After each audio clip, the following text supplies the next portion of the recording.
Well, Adi Kanalik set to kick it away, the sophomore out of Fort Worth, Texas. He is one of the best at getting it into the end zone, and Geddes watches it fly over his head. Let's take a look at today's Craftsman tools for success. I think starting with Nebraska, they have to find something to spark them offensively. We talked about quarterback Cody Green. We'll see if that is the answer. Defensively, Nebraska has to defend the pass downfield. That's been their nemesis. They're great everywhere else. Downfield throws is a problem. Baylor, they have to utilize that speed offensively. We've already hit on that. Get the ball to your playmakers. And then they also have to minimize the defensive pressure. Carl Pelini talks about offenses deadening that pressure. They get rid of the ball quickly, and they don't let Nebraska's pressure become effective.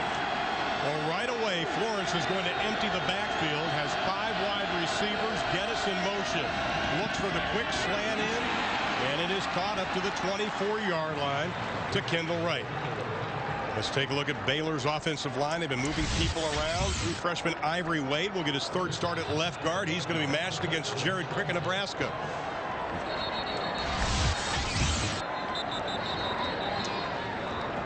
We can already see that one of the things Art Briles is going to do is go hurry up, not only the no huddle, but hurry to the line of scrimmage. He hasn't been willing to do that with Nick Florence yet. On the defense, 5-yard penalty. It makes the line to gain 1st down. Let's take a look and continue to look at our freecreditreport.com starting lineups, wide receivers, and skill positions. A lot of speed on the field for this group right here, but Jay Finley also in that running game is getting healthy. Very important.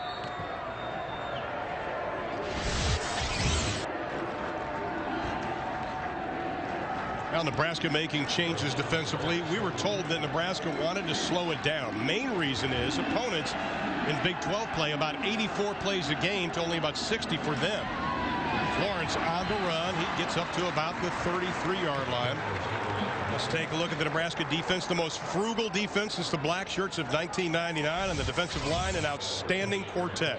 Over 130 tackles between the 4 of them, and the linebacker's pretty good too. Yeah, I really like Dillard. He actually is back in the starting lineup, moving from the middle over to the weak side. Now Jay Finley joins Florence in the backfield from the I formation. 2nd down and 6, ball on the 34-yard line. And we got a whistle on the far side of the field. And Ron, you can already see that Art Briles wants to go with this very much a fast up-tempo type of approach. Yeah. Nick Florence was what was holding them back from doing that in the past. That's his Art Briles' style for sure. Well, no foul, so they're just going to reconvene, and we'll do it again. Art Briles, I asked him on Thursday, are you going to have any bullets left in your chamber after this game? And he smiled and said, no. And Ron, you can already sense out of Art Briles, this team, there's a sense of urgency that we didn't see last week when we were in here. There was no tempo last week in the game versus Oklahoma State. Here's Florence putting it up again, going deep, and that's going to be well overthrown. Intended receiver was Geddes. He threw into double coverage. Ron, that's one of the things that Carl Pelini told us, that is when they get David Geddes, one of those speed guys, true track type of speed, when he gets downfield in a vertical release, they want to get him underneath and over the top. And you can see on that play he was doubled by Asante over the top and Amukamara underneath. Now the last 4 games, only 28% on 3rd down for Baylor. They need 6. Sampson and Smith on the far side, and Kendall Wright also. Lawrence looking right, throws over the middle behind the intended receiver Wright, who takes a shot from Larry Asante. Asante comes in late, and certainly the fans here at Baylor thought it was a late hit. But this is also what the receivers need to do a better job of. That was a bad throw. It was behind Wright on that pass by Florence, and then you saw the vicious, somewhat late hit by Asante. But that is exactly what Baylor was hoping wouldn't happen. Their first drive come up with nothing. Now Derek Epperson, one of the best in college football punting, the junior out of Southlake, Texas, Keller High School, set to kick it away to Niles Paul, standing back at his 15-yard line. And the punt is blocked up in the air. Epperson has a chance at him inside the 10-5. Touchdown, Nebraska.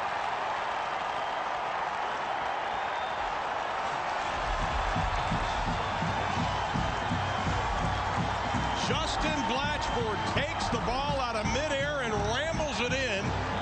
Nebraska burned on a fake punt last week. They have a big special teams play this week. It looked like Eric Martin, the true freshman, got a piece of that punt.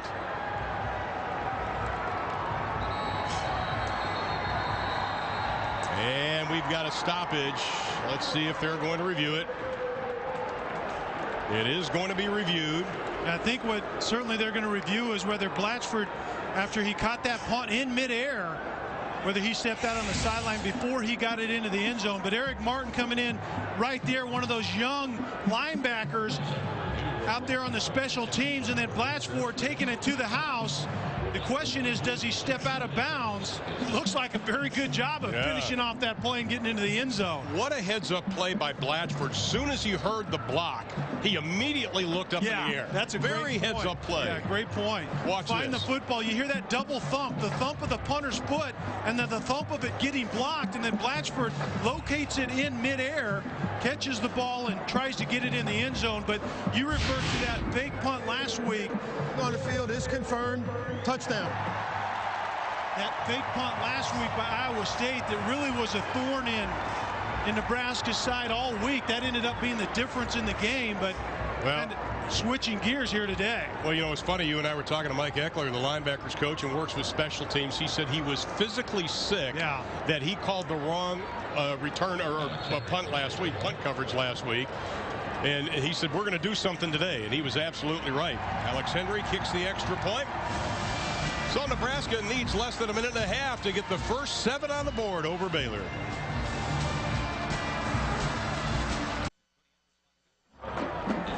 Last win for Baylor on Halloween, 1953, when they beat TCU. And already they're down 7-0 here in the first quarter. Their first for Nebraska's punt return, block for a touchdown since 2004. Justin Blatchford, the redshirt freshman out of Ponca, Nebraska. Here's Adi Kanalik again. Terrence Williams deep, and this will also go out of the end zone. Tonight, the PBR World Finals continue on. Versus can leader Cody Lostra hang on and claim his #1 gold buckle? Or will Gil Ermey, Marchie, J.B. Mooney, and the world's toughest Cowboys knock them off? The PBR World Finals continue tonight, 9 o'clock Eastern Time. Well, Kelly, I think if you're a Baylor fan right now, you're saying one of the worst-case scenarios is falling behind. You really don't have the offense, at least in the last 3 games, to come from behind. Well, they've been challenged, absolutely, to get points in any way. So getting behind early is certainly not a good thing. Here's Salubi. Oh. Check that. It's Florence on the carry. Alfonso Dennard on the stop. This Nebraska defense is so good. It all starts up front. And Ndamukong Suh is the real deal, and we can already see that Art Briles is willing to let Nick Florence get involved in that run game. Art Briles wants to get the running game going early. Well, when you think you only have one other quarterback behind him, that's a little bit of rolling the dice. It really is. Exposing your quarterback to this Nebraska defense is not a good idea. Passes tipped at the line of scrimmage. Jared Crick. You know, we talk about Ndamukong Suh so much, but we forget about the sophomore Crick. Ndamukong Suh told us a few weeks ago that he thinks that Crick has moved to the second level of thinking. Yeah, Crick doing a nice job of just making eye contact with the quarterback and getting his hands up. But that position, kind of that 3-technique tackle beside Ndamukong Suh, is somewhat like winning the lottery. You know that Suh's going to get double, sometimes triple teamed almost every play. Crick is one-on-one almost every play as well. 3rd down and 5. Nebraska will only rush 4 as Florence throws it out into the flat. Pass is completed and fumbled. They're calling it a completed pass, and they'll mark it out at about the 38-yard line. That will move the chains. Ernest Smith just couldn't hold on to it, but it's still good enough for a first. And once again, seeing Nick Florence get the football, get it out quickly. Nice, accurate pass to Smith, and the accuracy is supposed to be Nick Florence's strong suit. Art Briles needs Nick Florence to be accurate today. Well, it is on 1st down, according to our referee today, Rick Lumiere, a fine Cajun man. Baylor just isn't holding the ball very long at all. Nick Lawrence is getting the snap, resetting his feet, getting the ball out. Defensive coordinator from Nebraska, Carl Pelini, calls that, you know, a deadening effect. Nebraska wants to be aggressive and have their pressure affect the quarterback, but you deaden that as an offense by getting rid of that football quickly.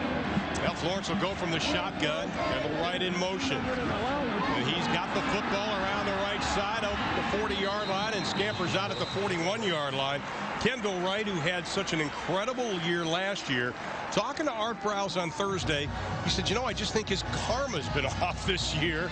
Can't say I've ever heard a football coach use the word karma, but Kendall Wright told me he's challenged himself for this game. Yeah, he really hasn't had the year that he had a year ago, but he had a great mesh with Robert Griffin, the quarterback, obviously, that is out for the season with that ACL. So sometimes that affects that speed guy outside. Second down and short. We call it 3 inside of 12 minutes remaining in quarter number 1. Here's Finley. He's had some ankle problems, quad problems, and he will be dropped for a big loss.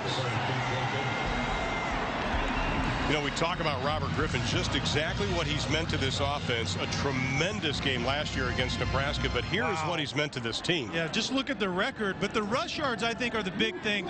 Art Briles wants to establish every game plan by running the football early, and that opens up the passing game, and you can see the pass yards because they had to throw it without Griffin in there, but yeah, he's the real deal, and they miss him horribly. Well, trips to the right, one wide receiver to the left, 3rd down and 6 after the loss of 3.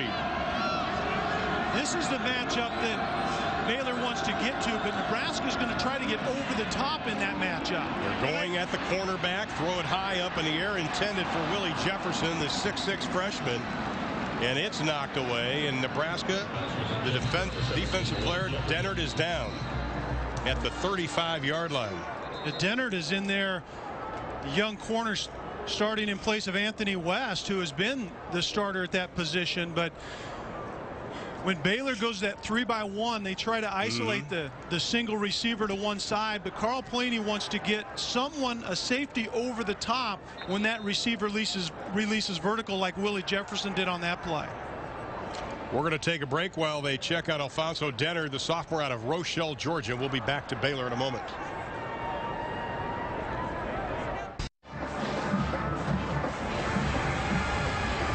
Just a couple of miles up I-35, the campus of Baylor University, a very beautiful campus, including their new football facility up there, which is outstanding. We hope to show you that a little bit later, but right now the Bears trail Nebraska 7-0, 10:58 in the first. The first punt of the game was blocked and taken back for a touchdown by Nebraska. Epperson will try it again. Here comes the rush again, and it is not a good kick. And he'll take a Nebraska bounce inside the 30-yard line down to about the 28-yard line. Let's check in with Lewis Johnson. Ron Baylor's starting quarterback, Nick Lawrence, committed to Baylor back in 2008, but he didn't enroll until January of 09. And in between, he needed a job. And of all things, he found a gig as a window washer. Okay, so we asked him to show me the art of window washing. You've got to have the right equipment. You know, I learned that the squeegee is really probably the most important thing, and you got to have that nice sweeping motion that Lawrence really seems to have down. I didn't do too well. He said that his first gig was cleaning the windows of a big mansion. He was pretty nervous about it. Thanks, man. And said he really learned also that, you know, his life has been football. That's been his job, and he knows at some point he's going to have to leave us behind and get a real job. you were streaky in your window washing. Yeah, and I hope that's what my wife saw, because I don't want that to be on the honey-do list. Go. Okay, I'm not any good at that. Roy Hello Jr. on the first carry of the afternoon, and we saw Cody Green, the true freshman out of Dayton, Texas, about 3 hours away from Waco. He has brought a couple of busloads of people, including his high school football coach, Jerry Stewart. He said, I know after the game, Coach Stewart's just going to tell me what I did wrong. But he is an exciting freshman, a true dual threat at that quarterback spot. Zach Lee not getting the start today. On 2nd and 6. Green's first pass a little bit low. Let's take a look at Nebraska's offense. Scoreless 8 of the last 12 quarters in Big 12 play. The line one senior. Jacob Hickman dinged up last week. He's going to be alternating with Mike Caputo at center and in the skill positions. Well, we know about Cody Green, but Helu Jr. starting to get healthy once again. Sean Watson wants to pound the football and look for them to try to do that here today, especially with the young quarterback in there. Keep an eye on Kyrie Cooper for Nebraska, number 6, getting the start, the redshirt freshman out of Shreveport, Louisiana. We had a flag on the play. There is no foul on the play. The flag was thrown for offensive pass interference. However, the ball did not cross the line. 3rd down. Okay, we did have a flag, just no fouls. We take a look at Bo Pelini. Very frustrated, but I tell you what, talking to him this week, Kelly, it was impressive. He said, listen, what's happened the last 2 weeks is on me. He took ownership of it.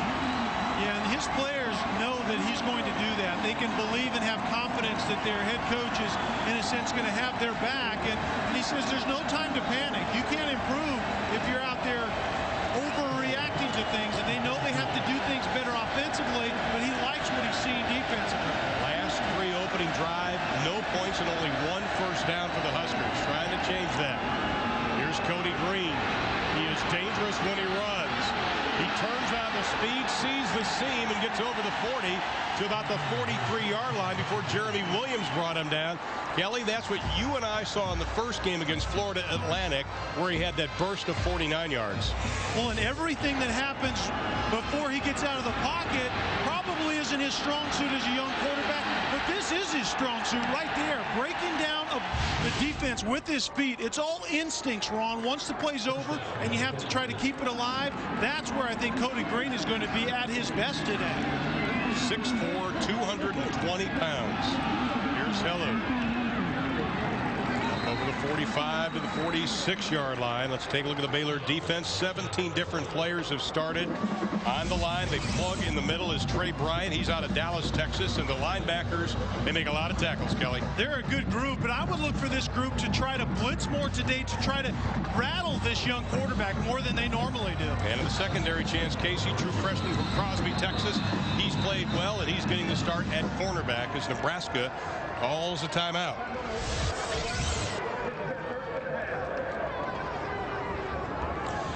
Nebraska takes a timeout, and so will we. Bo Pelini and company lead it by a touchdown.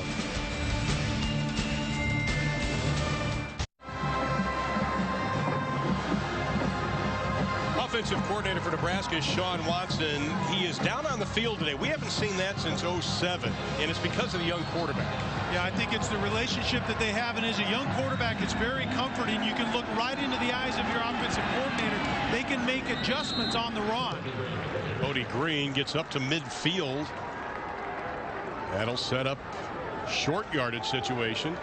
During the week, Sean Watson told us that at the very least, regardless of who was playing quarterback, they needed to get their quarterback into the run game more often, and you can see that now. There's even more of an emphasis on it because Cody Green has that ability more than Zach Lee does, and you've already seen Cody Green with the ball in his hand running the ball here this afternoon. Now Trey Robinson joins him in the backfield, and he's got the football, looking for some running room to the 45-yard line. That'll be good for a first down. Atchison and Pavelik on the stop. And one of the things they also told us, they are going to have a rotation at running back. And where it starts is up front with that offensive line. You can see him coming off in that zone scheme, coming off in unison, trying to get to that second level. They're led by Jacob Hickman. He's that throwback type of Nebraska offensive lineman. Very mobile, but still very physical at the point of attack. On 1st and 10, 7:50 left in the first. Green looks left, looks in the slant in, caught, close to a first down, ball is loose. Baylor says they have it, the official says it was down. Brandon Kinney on the reception, the sophomore out of Kansas City, only his 5th catch of the year. Nebraska fans were thinking deja vu all over again. Yeah. They faked the bubble screen. Cody Green zips it into that slant route, and they called him down. It was very close, but this happened, what, 8 times last week, and there were some just like this, where it was a good throw, a good catch, and they fumbled it on the way down to the ground. Well, the ground cannot cause a fumble in college football. That's a great call right there. Well, the guys to our right up in the booth are going to look at it again, and our Browse is hoping that there is a turnover.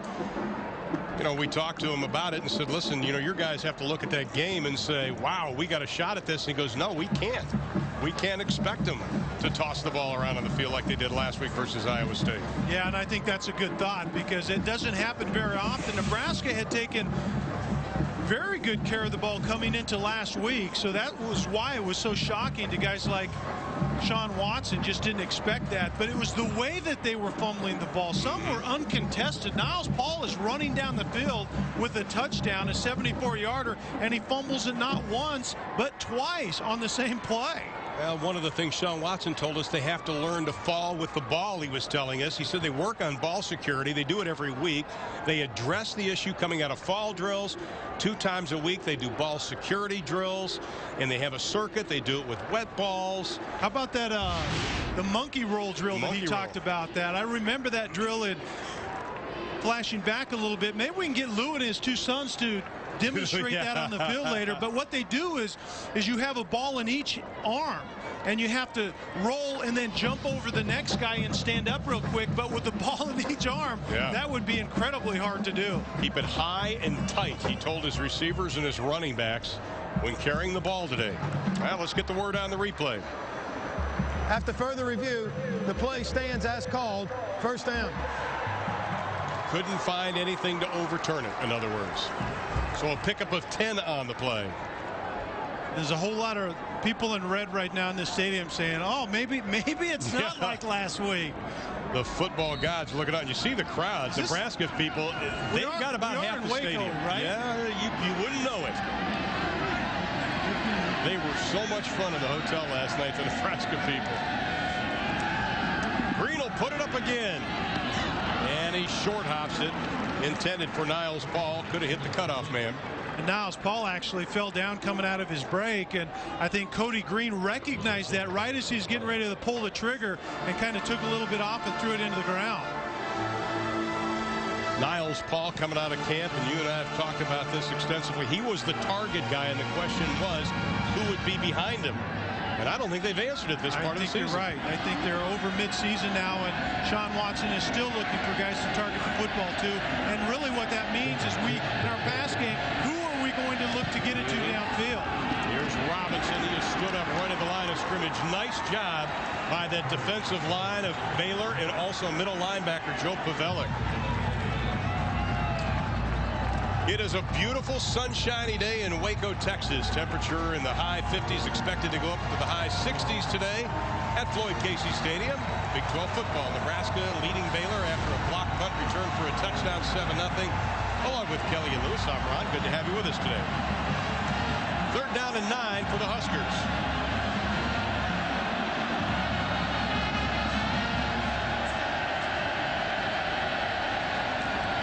Green, a deep drop, looking, plenty of time. Now he scrambles, trying to get to the outside, needs a block, doesn't get it, puts his head down as he gets inside the 30, and he is met straight up by Joe Pavelic and Chance Casey. He took a shot. And you can see that Cody Green is used to running the football. He tucked it early, meaning I'm now a runner of the ball and not a passer. And right here, 6'4", 220, he's going to get after the defense. He's used to and comfortable running the football. And that's Chance Casey, another true freshman, number 39 from Baylor, coming up to make that tackle. You better bring your lunch if you do that with Cody Green. Alex Henry, a 45-yarder, 22 straight inside the 50-yard line, and make it 23 in a row inside the 50. Alex Henry, the most accurate field goal kicker in Nebraska history, even this early in his career. He gets the 3. Well, this season college football is on Versus.com. And we also have some good games coming up for you. Number 6 TCU visits San Diego State. That'll be coming up immediately following our game. 4 o'clock Eastern, 3 o'clock Central Time, right here on Versus. I think TCU is that BCS buster. You can see right there the 7-0 record. They're running the football. They play great defense. You can see that very few teams are able to convert on 3rd down. They can't drive the ball. TCU has it all in their hands, Ron. I think they're headed to a big one if they can just take care of business. Gary's done a great job at TCU. I think on that last drive, I think both sides of the field are happy. Nebraska and Coach Cody Green's first true drive as a quarterback. They get points on the board, but Baylor found out a way to get off the field on 3rd and long. They haven't been good at that this year. They're 108th in the country, last in the conference at getting off the field, and they did a nice job on that drive. Well, Baylor needs something. They haven't had a first quarter touchdown since their final non-conference game against Kent State. Terrence Williams set to receive. Alex kick, and for the 3rd time it'll go deep into the end zone. Well, he's 3 for 3 on kickoffs and touchbacks today. Well, we talked about the North at the top of our show, but the South standings, of course, all eyes are in Stillwater, Oklahoma tonight because the top 2 teams will be meeting, with the Longhorns taking on the Cowboys. Oklahoma, an outside shot at it. Texas Tech, very big game today also.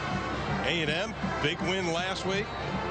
And, of course, Baylor standing at the bottom, 0-3 in conference play. 13 straight losing seasons for the Baylor Bears. And they're the only Big 12 team without a win over Nebraska in the last 6 years. Now they take over 1st and 10 from their own 20 with 5:43 left in the first. Finley being chased, gets away, gets the corner, and he is pushed out of bounds at about the 27-yard line. Pickup of 7 on the play for Finley. You know, one of the things we saw Finley last year, he really kind of broke out. He became more of a north-south runner. I think early on in his career, Kelly, he was kind of a jitterbug guy. Well, you had the jitterbug guy in Robert Griffin, as we see Baylor once again taking a quick snap. Not going anywhere is Ndamukong Suh on the stop. But last year, Finley didn't have to play really the jitterbug type of guy because you had Robert Griffin in there. I think now with Griffin out, the run game has to find some way to get to the edges. That's what they've lacked. Finley got hurt. He's getting healthy.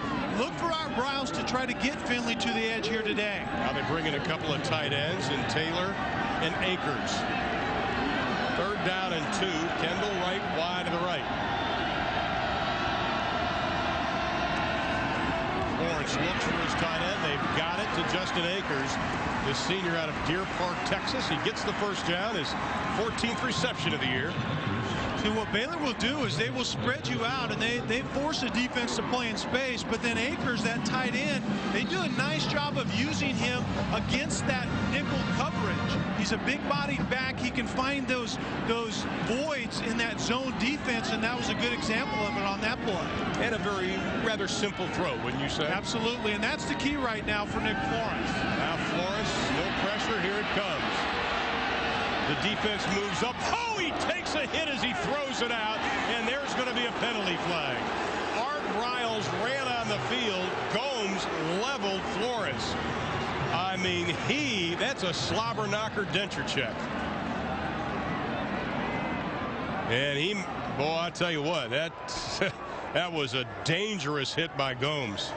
Personal foul, roughing the passer, number 99 of the defense. The penalty will be 15 yards. Totally disagree with this call. I think Gomes, it isn't late and it's not head-to-head. If it's roughing the passer, that's not right. Yeah. The ball was still in the picture right there. I know you have to protect the quarterback and the defenseless player, but that's a poor call right there in my opinion. He didn't lead with his head. Absolutely. They didn't call helmet to helmet. Yeah. They called roughing the passer. That means it was late, and I think, or extracurricular, and it was neither as far as I'm concerned on that play. And it wasn't on 99. Lawrence keep Kendall right with the snap, and he scampers out of bounds at about the 44-yard line. Eric Haig rushing him out of bounds. We've seen some good examples of what we talked about at the top. Art Briles finding a way to get the ball to his speed guys. And Wright is that, and Smith is that. You have to find ways, Ron, especially in the run game. Bring those wide receivers into the backfield and let them carry the football that way. Now Geddes goes wide to the right. Chris Burke joins him in the slot. At 2nd and 5. Leans forward, maybe got back to the line of scrimmage. Jared Crick already 2 tackles this afternoon. Jared Crick doing a nice job of keeping his eye on the quarterback. And I think Nick Florence actually wasn't faking that pass. He wanted to get rid of it on the quick inside slant early. It wasn't there. Tried to get the first down. Jared Crick was buying none of it. Well, we see the defensive tackles for Nebraska read the guards and they play the center, they like to say. Now it's 3rd down and 4.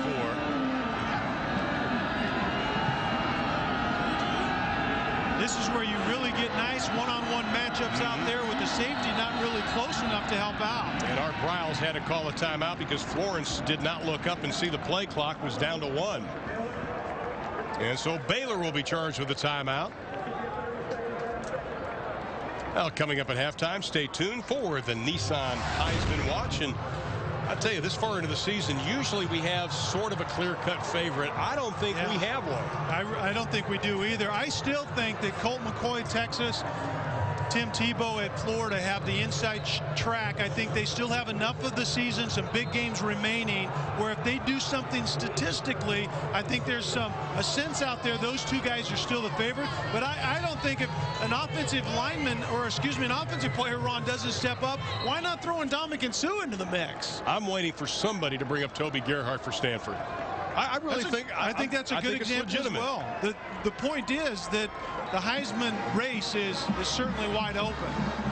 Now the situation, Nebraska facing 3rd down and 4, 3:17 to go in the opening quarter. And I would think this is one of those possessions you have to get something out of it. They go with 2 wide receivers to the right. Finley in the backfield. Florence on the run. Throws it. Wright's got it. He's got the first down to about the 34-yard line. So we talked about how Kendall Wright challenged himself coming into this game, and the former high school quarterback and freshman All-American has stepped up today. Well, the inside receiver is right. He's just going to run an out route. The outside receiver, you can see right there, clears number 5 from Nebraska, Anthony West, out, and so there's nobody out in that flat area. And we've got another timeout. I think they're going to review this play also. That'll be our 3rd review. Wow. Now we got to mention, though, the last couple of weeks they've had false alarm pages to the referee, and we talked to the Big 12 officials prior to the game, and they said we hope we had it fixed. But a lot of time the referee was being paged, but it really wasn't. And I think that's going to be the case here. They got to send the entire unit in to fix it. There was no review. It was a malfunction of the pager system. First down. Fans aren't going to like that. It's a little disruptive for the players. The fans don't like it, but I think it messes with the rhythm of the game. But what can you do about it? I think the system as a whole is working fine, but let's find a new pager. It's been 3 weeks. You're exactly I mean, it's right. like, come on. It's broken, fix it. So now Baylor will have a 1st and 10, ball on the 33-yard line. Just about 3 minutes left to go in quarter number 1. Nebraska changing personnel on defense. 3 wide receivers now to the left as Art Briles again spreads things out. The empty backfield. Florence pumps right, and he is going to be dropped back at the 37-yard line by Jared Crick. 3 tackles and a sack today for Crick so far. That is sack number 4.5 for him on the year.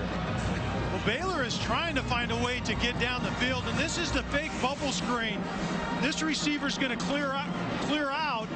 You have the bubble screen over on the other side. Florence wants to go deep off the pump fake. Nebraska does a nice job of defending the quick pass, and then obviously the defensive line of Nebraska gets to Florence. 5 wide receivers set. Florence sees pressure again. Throws it up for Wright, and it's going to be intercepted. Dejon Gomes, the junior out of Hayward, California, who had the personal foul penalty. He comes up with the pick. That is his 2nd in a Nebraska uniform.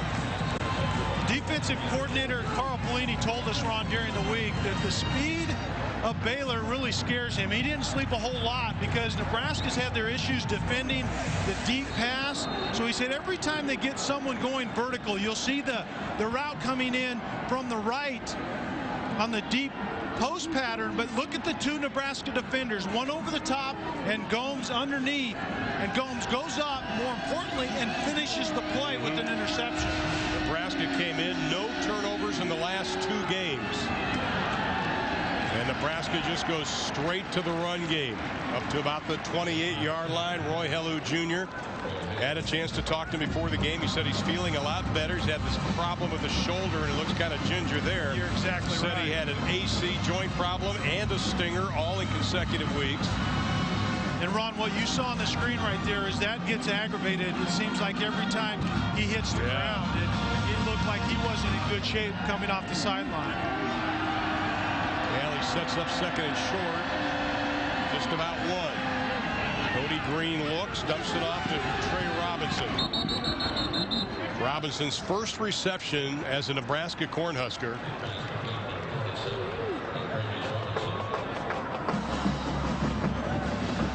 And that'll set up third down and short. Didn't gain anything on that play. I think Trey Robinson, he was the outlet receiver on that swing route. Cody Green does a nice job looking downfield, coming off to the outlet. Trey Robinson has to duck his head and know where the first down marker is. He's a big back. He just kind of went out of bounds. Get up, Bill, and get that first down. Well, Mike Hicks, the nickelback, made the stop. Now it's third down and 1. Legate is the fullback. They get the one and then some. Robinson breaks into Baylor territory down to the 48-yard line. Jordan Lake finally corralling him. Number 68, Keith Williams, he's the left guard. He pulls and leads this play and absolutely opens up the parting of the Red Sea right here. Keith Smith's going to come from that side. The big body gets upfield, gets squared, does a nice job of getting Robinson much more than just the foot that they needed to pick up that first down. 23 yards on the pickup, the longest of his career. Robinson this time stood up after a pickup of about 2 on the play. As we go inside 30 seconds remaining in the first quarter. And Ron, I think Sean Watson right now is doing a nice job of getting Cody Green kind of settled into this game.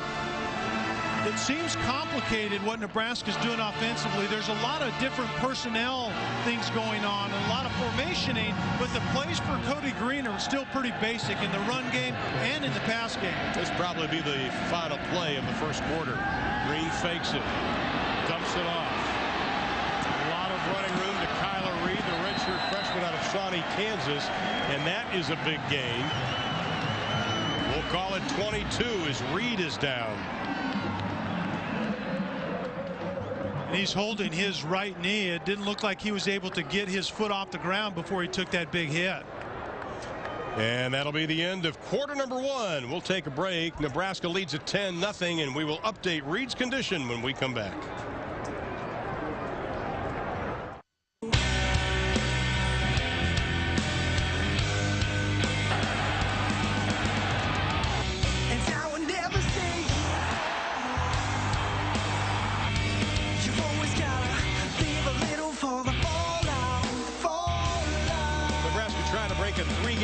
Streak in Texas dating back to 2006 versus Texas A&M.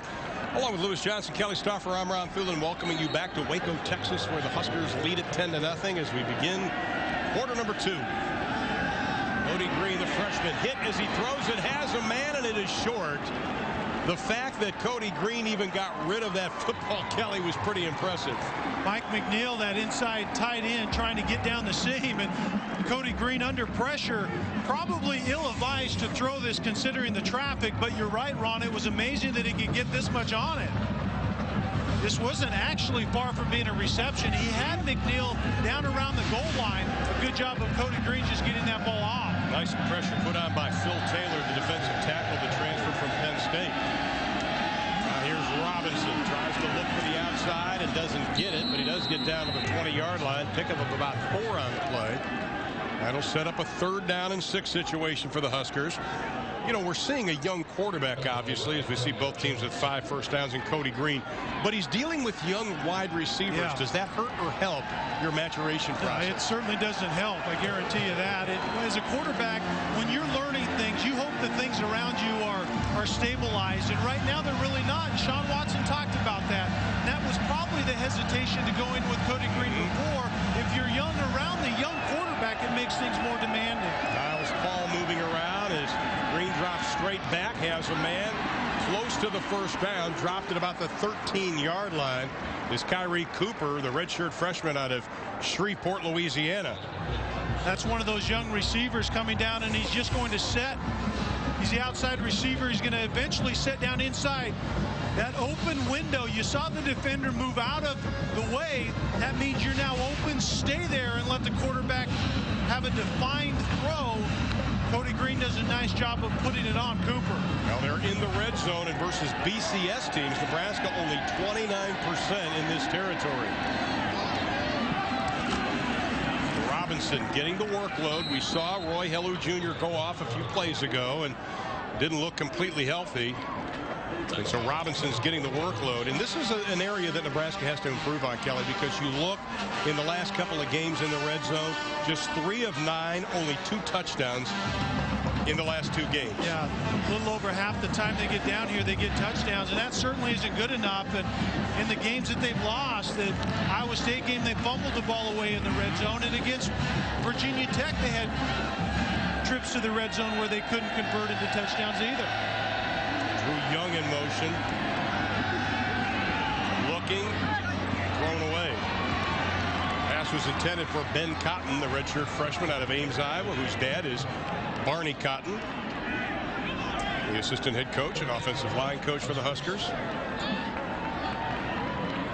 And Bo Pelini very secretive this week about Cody Green, saying we're not going to make a decision until game time, and we didn't find out till earlier this morning, so he was true to his word. And I don't think there was really any benefit to making that decision earlier than this morning. Both quarterbacks got equal reps from what we understand in practice, so what's the difference? Make a decision on game day. On 3rd down. Now they're about the 5-yard line. They need to get 3. Cody Green showing his versatility. You know, we were talking to Mike Eckler, the linebacker coach, who actually was the man responsible for recruiting Cody Green in Dayton, Texas. He said Jerry Stewart, his high school coach, told him that at one playoff game, a semifinal, they were down at halftime. He said Cody Green got up in the locker room and said, guys, you got to get on my back. He is a competitor and he hates losing. That's exactly, I think, what Nebraska needs offensively right now. That spark to try to ignite this offense to go with, I think, a championship-style defense. And Alex Henry 2 for 2 today, 24 straight field goals made inside the 50-yard line, but they wanted the 7. They have to settle for 3, and they lead it by 13.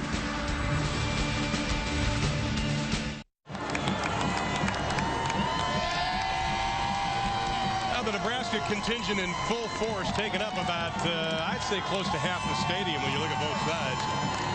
And the Baylor fans hoping something good happens as they're also trying to snap a losing streak. And, of course, it is Halloween. And we'd love to show you the truck as our guys are all dressed up in Halloween. Oh, no, that's the regular really? stuff. Oh, that, yeah, Sorry. I was going to say. My bad. Didn't look any scarier than usual. Terrence Williams now standing back in his end zone, but so far Baylor been very unlucky trying to get Adi Kanalik, the sophomore, to kick a ball in play. Everyone's been out of the end zone. This one kicking against the wind is going to be short. Williams will take it. Boy, you can hear the pads popping up here. Able to get up to about the 20-25-yard line. That's where Baylor will take over. Along with Kelly Stauffer, I'm Ron Thulin. Now I think the question is, what have we seen so far? Because Baylor looked like they were starting to move the football, then nothing. And then nothing. I think what Baylor's MO right now is they can't string together good plays and drive the football to get points. And I think that starts with the quarterback. Nick Florence isn't really doing anything drastically wrong, but he's not doing anything special either. The playmakers around him have to turn short passes into big chunks of yardage because they're not able to drive the football currently. That's a question we asked at the top of the show. Where will Baylor get their points? Trying to establish some type of run game, which is so essential in an Art Briles offense, and Jay Finley gets nothing as Crick already with his 4th stop of the afternoon.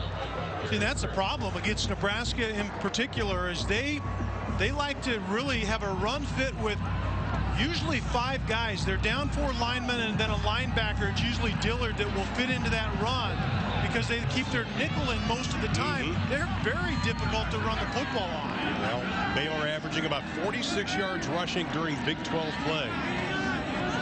That will not cut it against Nebraska. They only allow 84 yards rushing in Big 12 play. Lawrence trying to string it out, and he's not going to outrun the defense. And again, it is Jared Crick. Let's check in with Lewis Johnson. Hey, Ron, a few moments ago, we saw Nebraska's tight end Tyler Reed come off the field limping. Well, a few moments ago, the trainers got together. They had him on the bench. They were looking at that right knee, that right lower leg. Had a big discussion. Reed jumped up and was trying to move around, but he was still hobbling a bit, so not quite sure if he's coming back in the game. And one other quick update on Ray Helu, the running back. Pelini told me before the game, said, look, this guy's just a little beat up, like a lot of running backs are this time of the year. But he had a good week. They're hoping that he can continue throughout this game. That's what Pelini's expecting. Well, he told me he had a lot of therapy throughout the week. Didn't practice as Kendall Wright tries to get the pass that was thrown behind him. Not able to snag it. You know, one of the things that Art Briles and everybody for Baylor was talking about as we see the job is that one thing about Nick Florence is he doesn't make the same mistake twice. And this young man is in the learning process right now. Well, the mistake he's making is just not very... He hasn't been accurate thus far. He has open receivers, and Nick Florence knows it right there. The window of opportunity against Nebraska's defense is going to close quickly. And so he has to hit Kendall Wright in situations like that. Well, this will be the third punt for Epperson. And again, great pressure. Nebraska getting close again. Here's Niles Paul from the 38.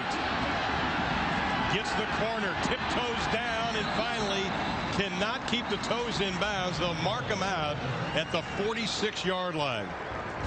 38 yards on the kick, 17 on the return. Nebraska with good field position.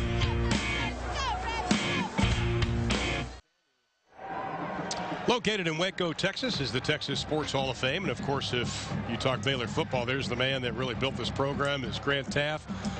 And George Foreman, an Olympic medal, heavyweight champion. And he makes a mighty fine grill, which is perfect with that shot, isn't it? Cody Green goes back to work. He's going deep down the far sideline, has a man, and it is caught. Niles Paul, 45 yards on the reception.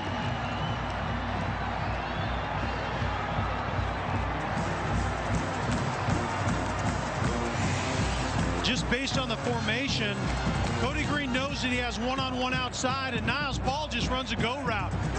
Gets quickly onto Atchison's feet, throws a nice ball over the shoulder. Cody Green threw that ball 50 yards in the air, flat-footed, and right on the money. Man, a big-time arm. And I think Nebraska may be calling a timeout here. Niles Paul, said his goal for 2009 was to be dependable. We can see the career high last week versus Iowa State in the loss.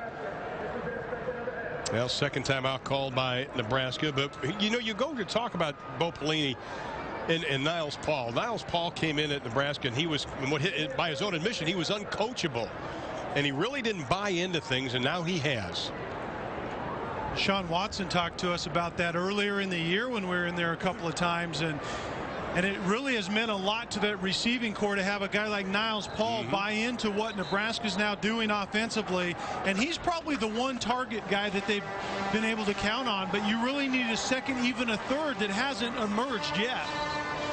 Now this season, college football is on Versus.com. Sign up and play the College Football Pick'em Challenge. Compete against your friends for bragging rights, or see how you stack up against studio analyst Roland Williams.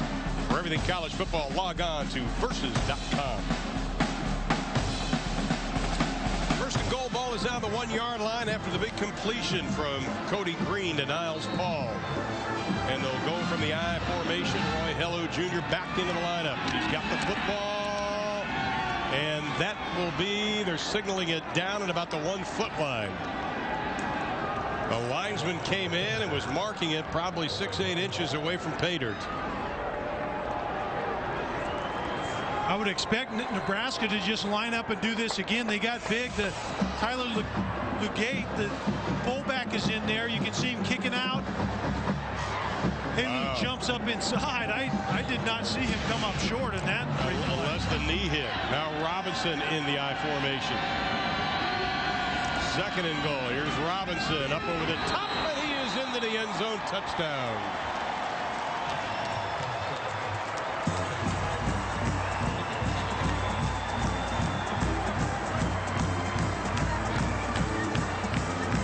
Nebraska fans around the state of Nebraska have to be cheering because this is a different Nebraska team today.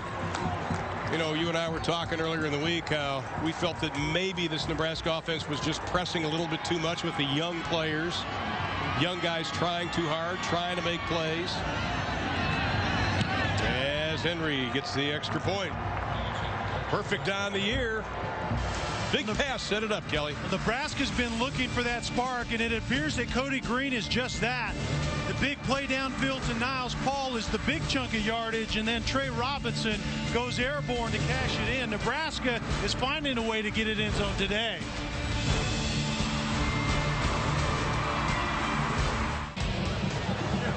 All right, thanks so much. Of course, you'll have us updating all the scores and highlights coming up at halftime, and you see Sean Watson is not up in the booth. The offensive coordinator is down on the sideline talking to Roy Hello Jr. and Trey Robinson, the true freshman out of Trinity High School in Euless, Texas. And the true freshman Cody Green, impressive so far in this first half. Yeah, really doing everything that's asked of him. He's making nice reads, being very decisive, which is the big thing for me as a young quarterback. You want to see him make good, quick decisions, and he's been doing that this afternoon. This time Canale's kick again is going to be short. It'll be Williams inside the 5. Right up the middle. Takes a hit, keeps moving up over the 30 to the 32-yard line. Justin Blatchford, who's got the blocked kick for a touchdown on the punt, on the tackle. You know, we were talking about Iowa just a few moments ago. Iowa losing, and currently they're number 4 in the BCS standings. And you and I were talking during the break. I love Kirk Ferentz, but they've kind of been living on fumes the last few weeks. They really have. All the injuries at the running back position is their big issue, but really it comes down to Florida and Alabama are going to cannibalize themselves, and then if Texas can remain strong, that's probably your BCS championship game going forward. Lawrence with a little razzle-dazzle shuttling it to Kendall Wright, or check that, to Jay Finley. It's considered a run.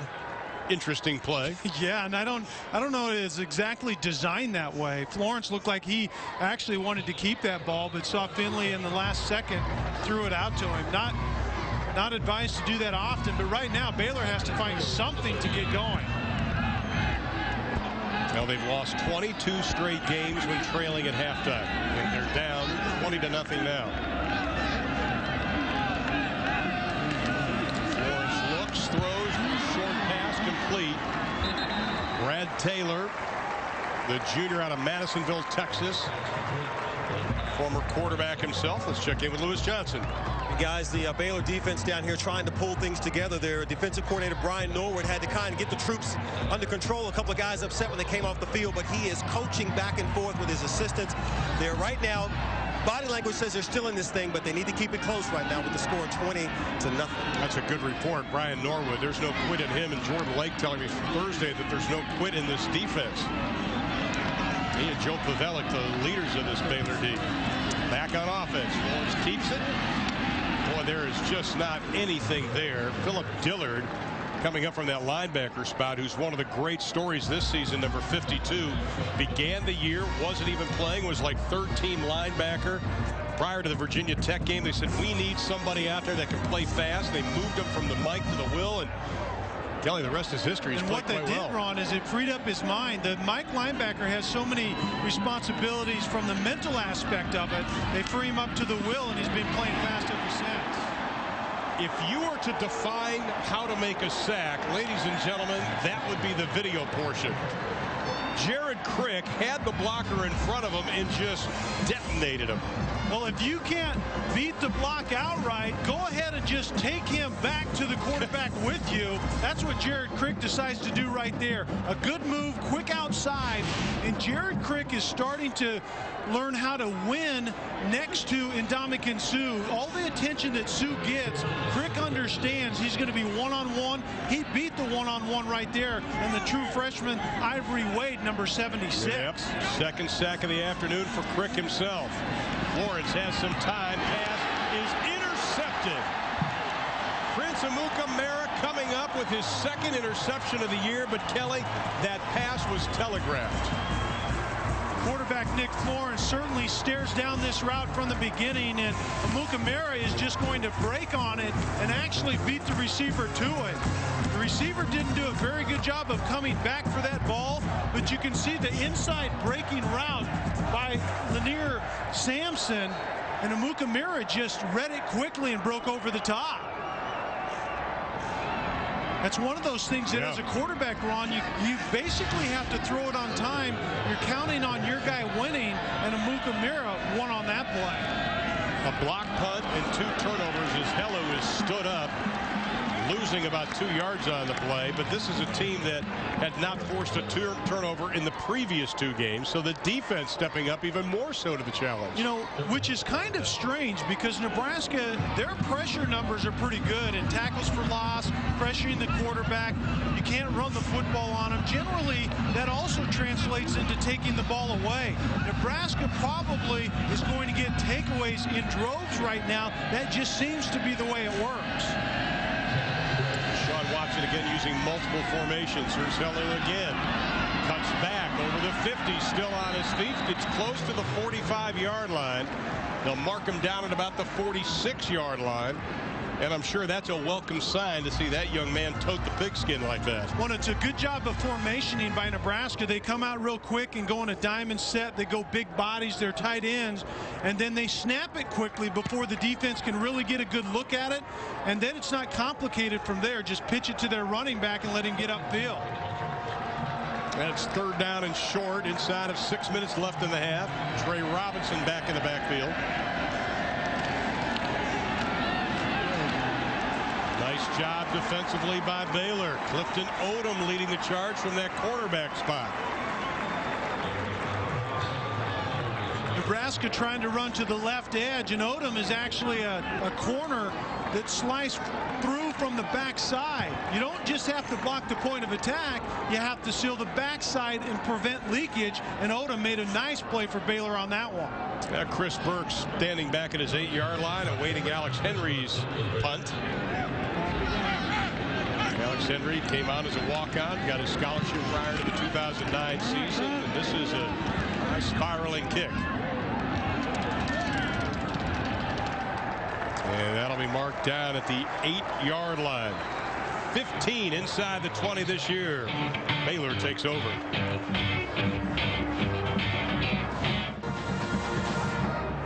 All right, thank you, Bill. Welcome back to Waco, Texas. 12th meeting between Nebraska and Baylor. Nebraska 10-1 versus the Baylor Bears. The only Baylor win was back in 1956. Now Baylor has the football with 5:02 left in the first half. Salubi with the run. Coming into that play, Baylor had only 69 total yards offense in this football game.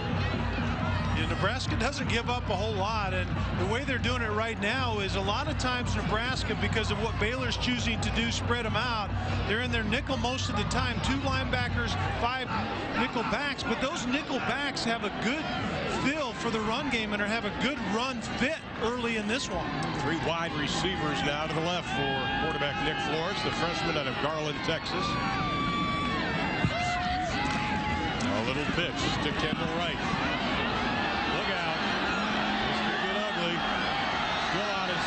Trying to make something out of it.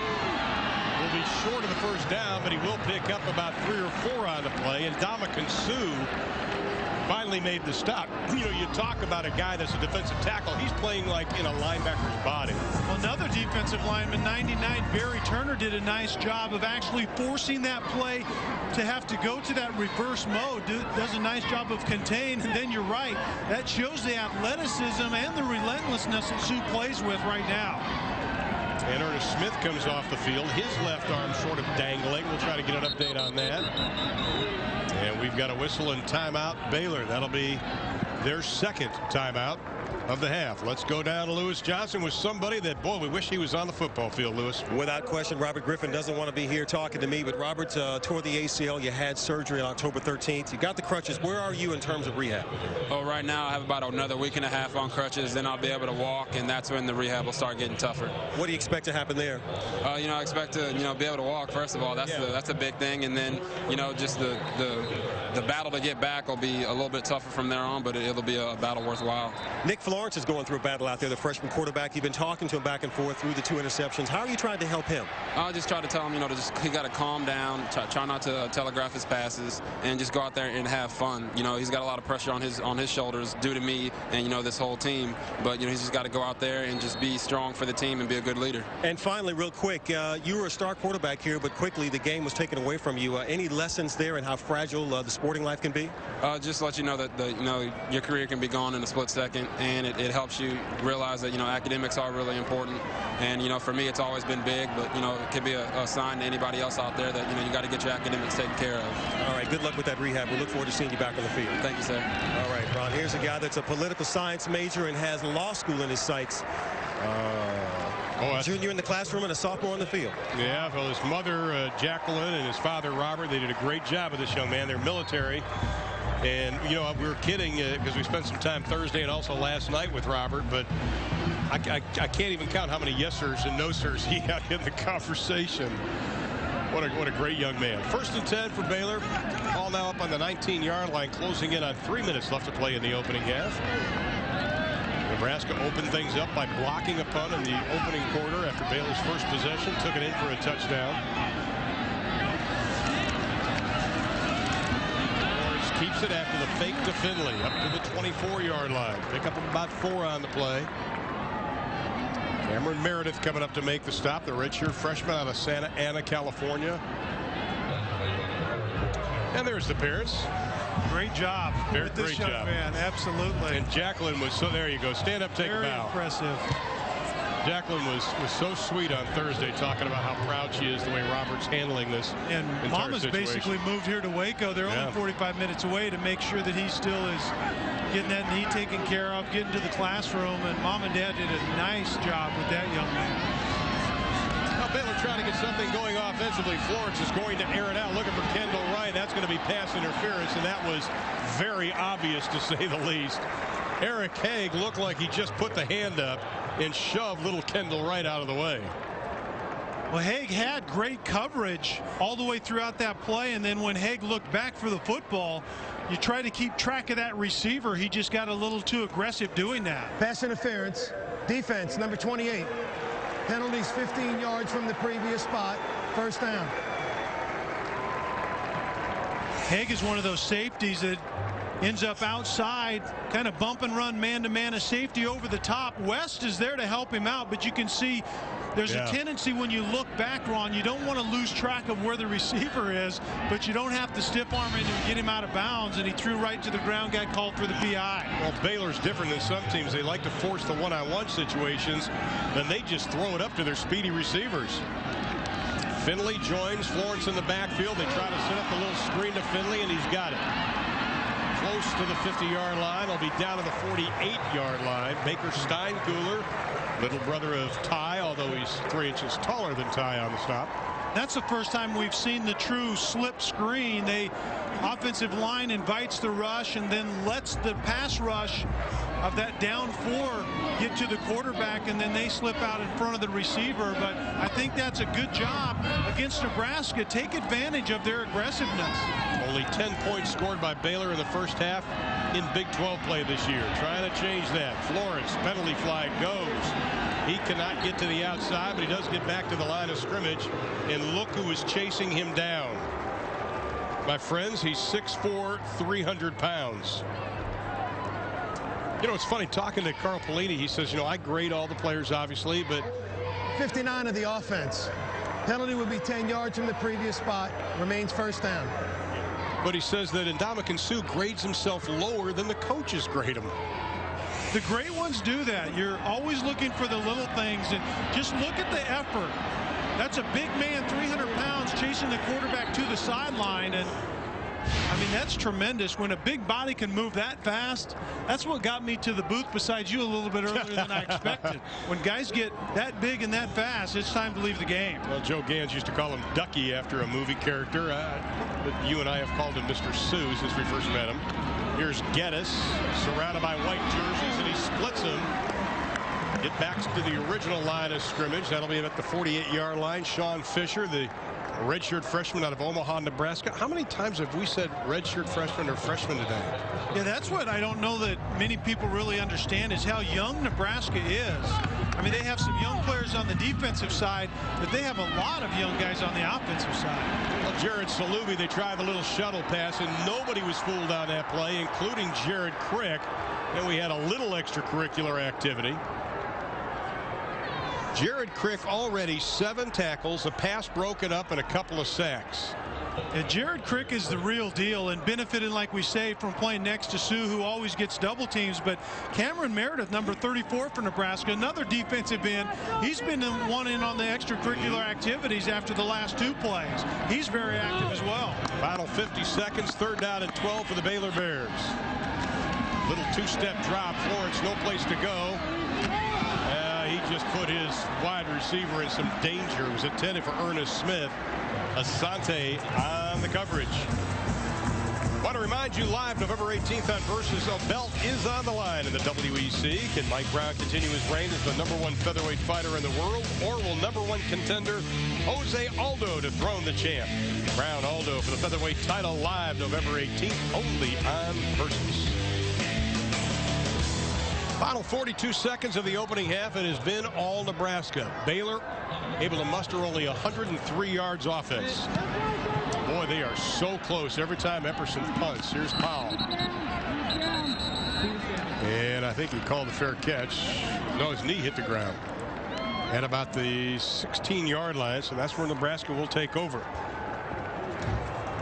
If you were to grade Cody Green right now, what grade would you give him, my friend? I'd give him a solid B. I think he really hasn't done a whole lot wrong. I think he's made some nice throws. He's really managed the offense, and I know that's an overused cliche, but when you have a young quarterback, that's what you want him to do initially, is just kind of manage the structure of what you're trying to get done offensively. Don't go outside of that, and then you can kind of reach out as you get more comfortable. After scoring only 7 points, turning the ball over 8 times last week, Nebraska has played very well defensively and well offensively. They will head to the locker room with a 20-0 lead over the Baylor Bears. And Lewis Johnson is with Coach Bo Pelini. Hey, Bo, what a difference a week makes. I know that the game is only half over, but you've created two turnovers instead of all you give it up. What are your thoughts? We stressed it all week. We talked about it. We just played it better. We executed better. We had a better first half. And now we just got to put 60 minutes together. And how about Cody Green at quarterback? Give us a quick thought on him. And do you stick with him, or do you put Zach Lee in sometime in the second half? You'll probably see Zach at some point in the second half. Hopefully we can keep it going, keep the momentum going. And I thought Cody did well in the first half. He did some good things, and we just got to finish it off. All right, Bo, we'll let you get to the locker room. Thanks a lot. Ron? Well, October 21st, 2006 versus Kansas, the last time Baylor came back from a halftime deficit. They have since lost 23 consecutive games when trailing at intermission. Scored halftime, Nebraska leads at 20-0. Now let's join Bill Patrick, Roland Williams, Christian Fourier in our Versus studio with the Geico halftime show. Well, Art Briles told us, this week that one of the problems is they just have to play flawless in order to win a football game. Yeah, and offensively, they're really not to that point where they can play flawlessly. I see that the last couple of weeks for sure. Well, Nebraska will get the ball in the second half. Here is Tim Marlowe, the redshirt freshman.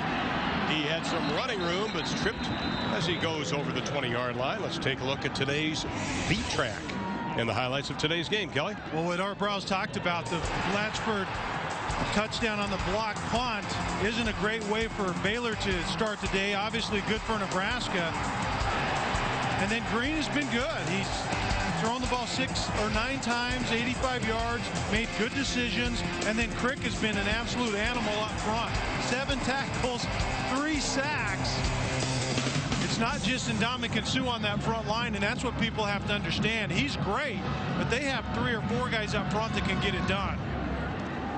Cody Green, the freshman who got the start, goes back to work, and the ball is tipped by Jason Lamb, who moved back to that defensive end position this week after playing defensive tackle last week. Is the nickname of Lambo. Cody Green, though, in that first half, pretty solid numbers for him. Only threw the ball 9 times, completed 6 of them. And typically, Ron made great decisions, and that's what you look for early. If he's nervous, maybe he forces things. He didn't force one pass in that first half. Well, they go 3 wide receivers to the left, but they stick to the running game. Trey Robinson over the 50-yard line. Atchison and Williams on the stop. Here's Lewis Johnson. And Ron, as the Baylor defense tries to stop the bleeding, I talked to Brian Norwood as he came back on the field, the defensive coordinator. I said, look, you're down 20-0. What do you need to do? Right out of the gate, he said, turnovers. First of all, they got to fight to get off blocks and somehow try to create some turnovers, try to get to Cody Green. But that's going to be the way they try and get back in this game, Baylor, to try and create some turnovers here. Let's see what happens in this first series. And Lou, they have to get turnovers because he knows his offense isn't doing anything. So you have to at least give him the short field. Only 1 turnover forced in 3 Big 12 games for Baylor. And now Jordan Lake, the human missile, the senior out of Houston, Texas, coming up to make the stop. That is the first tackle for a loss by Baylor this afternoon. Here's a young man that is an outstanding football player, and he told me Thursday, he goes, listen, we're not giving up, and he tries to rally the troops. Well, that's a great example of where they have Jordan Lake in this new scheme by Brian Norwood. He used to play up along the line of scrimmage, but now he's a true safety. He still gets to the box, but he gets there, Ron, going downhill. That's a great look at it, that tackle for loss on that play. Henry's kick, a wobbly kick. Burke standing at the 28-yard line. Looks for some running room. Breaks 1 tackle. Tries to head to the right. We have a penalty flag back at the 38-yard line. That is the first play that has given Baylor fans something to cheer about. 41 yards on the kick. Well, this is going to go back a little bit on the. I believe it's going to be a penalty on Baylor, but it's still going to be decent field position. Probably decent field position to get a good start in this second half. Foul on the play. The flag was originally thrown for an illegal block in the back. However, the block was from the side and legal. First down. Well, time now for the Sports Authority dedicated to the dedicated player profile, and that is Jordan Lake, who came up with the big hit. Here's a guy that back in 2007, he created 4 turnovers himself versus Buffalo. He's also a pretty good student, as we see. And Ron, we talked about this before the game, that Jordan Lake and Joe Pavelec, they're the workhorses on that defensive side, but they need to be extra special today to come up with those big defensive plays. Jordan Lake just came up with one. Swing it out to Solubi. Behind the line of scrimmage, he is going to be dropped. Eric Haig coming up from that strong safety spot. Just a solid athlete back there. Well, you can see the depth in that secondary for Nebraska has grown since we were in there early in the year. And Gomes and Haig are doing a nice job. Dennard is another one that got hurt a little earlier, but he's playing well. They all of a sudden have depth in that secondary. And they're playing very disciplined in the secondary. Smith and Sampson wide to the left. Lawrence looks, has time, look out. And he is going to be sacked for the 4th time in the ball game, and the 4th sack by Jared Crick. Crick came in with 3.5 sacks on the year. He has 4 today. We just talked about Nebraska's secondary, and this is really a coverage sack. The defensive line continues to work hard, and Crick is one of them, and Barry Turner gets there about the same time. But great coverage downfield a lot of times will result in what we saw in that play. Well, that time Danny Watkins was getting beat. Ivory Wade, the left guard, has gotten beat by Crick. So Crick is an equal opportunity guy. He'll beat anybody on the line. Pass over the middle. Kendall right. One-hands it. First down inside the 25-yard line. 28 yards on the reception for the sophomore out of Pittsburgh, Texas. Kendall Wright is matched up on number 28, Eric Haig, but it took a very nice throw, a great catch, because the window isn't very big that Nick Lawrence is having to throw through right now. That's the kind of play that Baylor has to make in order to drive the football and get points. Well, Kendall Wright had 50 catches last year. the best freshman years in Baylor history, trying to do something in his sophomore season. Terrence Ganaway, helmet comes flying out of the pack. Nice run by the sophomore out of DeKalb, Texas. Played for Art Briles down at the University of Houston. 07, he rushed for over 500 yards and had 6 touchdowns. See J.D. Dalton trying to put his lid back on right there, but a good running play up in the red zone. Philip Blake, number 74, the right tackle, steps around and leads the running back up inside, and that's what you have to do against Nebraska. Keep them off balance. You have to have some kind of running game against this black shirt defense. And we have an illegal substitution. Couldn't get a player off the field. Last 3 games, by the way, Baylor in the red zone only 3 times. Illegal substitution. 12 men on the field against the offense. Penalty would be 5 yards. Remain second down. Lewis.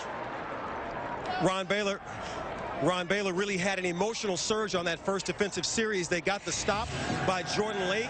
And let me tell you something. When he came to the sideline, Lake was absolutely assaulted by his teammates. The defensive coordinator, Brian Norr, was going crazy. But the way they need to get this third quarter started, this second half down 20-0, is not just to live on that, but they need to score right here. Yeah, Lewis, keep an eye on that, because that's very important in that bench area, that energy that Lake gave them. See if they can maintain that and turn it into something positive in the second half. And we have whistles.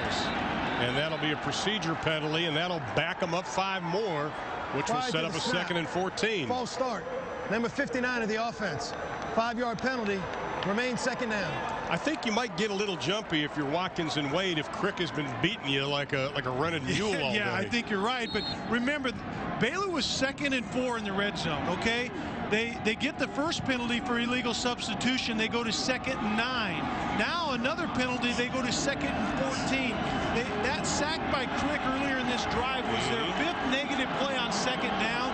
They're doing a decent job on 1st and not even bad on 3rd, but they're miserable on 2nd down. Lawrence, the fake, looking for Wright, up in the air. Incomplete. Wright split the 2 cover guys. Anthony West was one of them. He actually had a chance to bring that down. We actually saw this play in the first half. The fake bubble screen and try to get right down the sideline. But this is what Carl Pelini told us, the defensive coordinator of Nebraska. Any vertical route, they're going to try to get them underneath and over the top, and that's a good example of it. Asante and West basically double covering right down the sideline. And he came off limping, Kendall Wright did. I think it was a good pass. Should have been caught. And all of a sudden, after a decent start in the red zone, 3rd and 4, or 2nd and 4 has become 3rd and 14. Average on 3rd down, almost 8 yards for Nebraska, for Baylor. Lawrence is going to be dropped. And Dominican Sue. That's only his 3rd tackle of the ball game, but trust us, he has been disruptive all afternoon. And that's what it is up front. You can see right there, he's double teamed, so he's just basically going to turn into a spy and become contained. But then once Nick Lawrence breaks that contain, it's Sue with his speed getting on the quarterback. And now Ben Parks will attempt a 41-yard field goal. He's 0 for 2 from this distance this year. And that'll split the uprights. So Ben Parks, the sophomore out of Argyle, Texas, finally gets Baylor on the board. They trail Nebraska 20-3.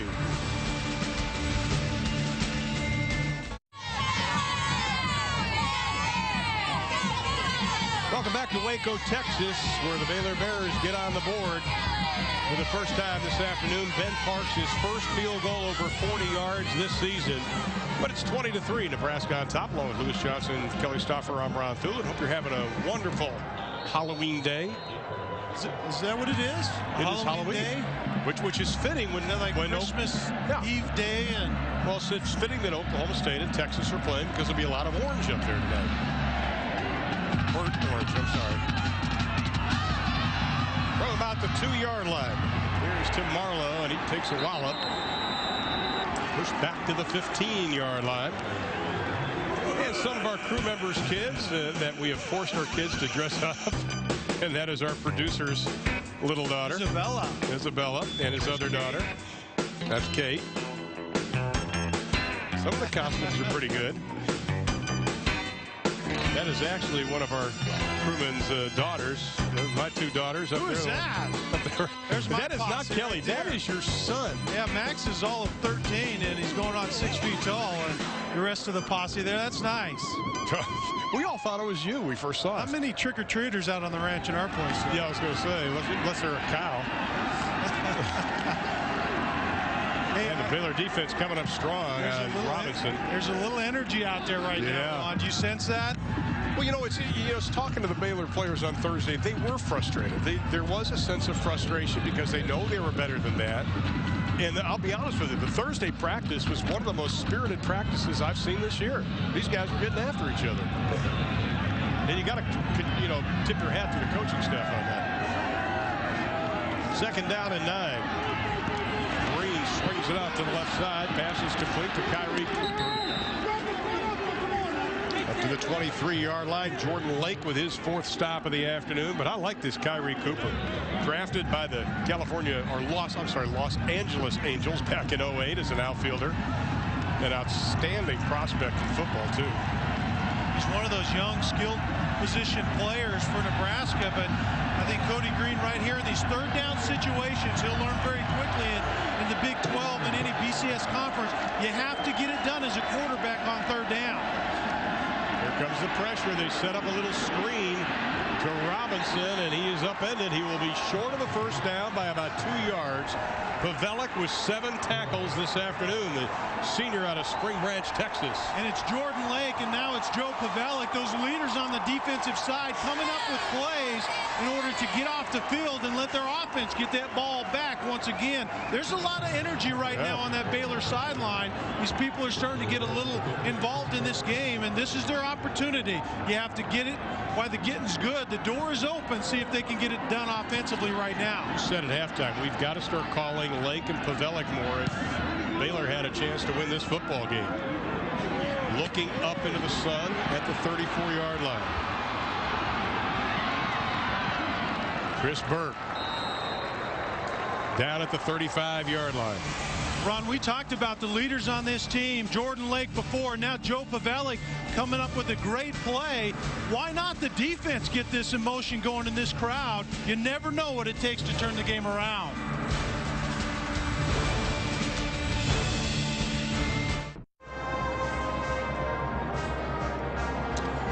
What are you going for as Halloween? iPhone. Give me a piece of cardboard, I'll cut a hole in it.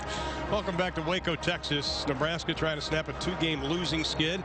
5th straight year. They've lost consecutive games in October. Before 05, they went 36 straight seasons without this happening. And right now they lead 20-3, but the momentum seems to be on Baylor's side right now. But they have to do something offensively. Salubi in motion. Lawrence looks right. Scrambling. Has got some running room. Got the 1st down. Close to the 50-yard line. Barry Turner on the stop. You know, when they were talking to us about Nick Florence last week, they said that, yes, he is a dual threat. They liked his running ability. Well, with the motion, look how it leaves the middle open. The linebacker Dillard is clear down at the bottom right there. Leaves green grass up the middle. Carl Pliny was a little concerned about that. In their matchup zone style of coverage, sometimes there's a lot of space in the middle, and Nick Lawrence got to it on that play. That is a 1st down after a pickup of 12. He pumps right, looking, scrambling again. Runs away from Sean Fisher. DB's coming up strong to make the stop. Amuka Mara. Ron, Art Briles went back to it again. He's seeing something he likes. He's going empty, whether it be in motion or 5 wide receivers. And Nick Lawrence is finding some running room because of Nebraska's matchup zone on the back end. But Baylor is running the football now. I mean, they are starting to move it with 6:10 to play in the 3rd. And trust me, they don't care how they run it. They just have to have some presence in their running game against this Nebraska defense. This is their Achilles, though. Has been on 2nd down, and Finley is stacked up. The pile pushes forward, and where the official will mark it should be a 1st down. I think you're right. I think the second effort that Finley gave on that play is going to convert this. But I think out of about 13 plays, on second down, they really haven't gotten anything done. They were -1 yard, 2 sacks, 5 negative plays. That was the 14th play right there, and probably their most positive play. They got 2 yards and a first down. Ball is now on the 40. They are in Nebraska territory.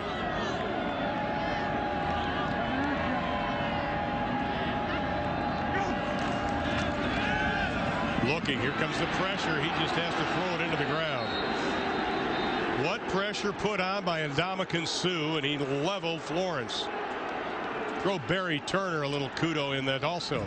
The Suh and Turner getting pressure, and they were, in the end, he was trying to throw this ball to Finley. That's why it wasn't called grounding. Suh doing a nice job of, once again, getting off that double team, working over the top and getting to the quarterback. Carl Plenty's on the sideline throwing a fit because he thought it was intentional grounding. Finley actually looked like he was a blocker on that play, not a receiver, but the ball was in the vicinity, so the officials didn't call it. Well, sets up a 2nd and 10 inside of 5.5. The officials now blowing a whistle. And Ron, remember, a penalty flag back at the 20-yard line. I think they didn't reset the play clock. Play clock to be reset, 25 seconds. Okay. He's picking up the flag. Remember, Ron, we're 2nd and 10 again. This is the down and distance that they haven't been effective. 2nd down hasn't been kind to Baylor. If they can become more efficient here, they've been decent on 3rd down, but 2nd down they self-destructed. They are going sideline to sideline with their wide receivers. Look how wide the split is out here. 3 to the right, 1 to the left. Florence looking right. Now looking anywhere. Throws, passes incomplete, intended for Kendall Wright.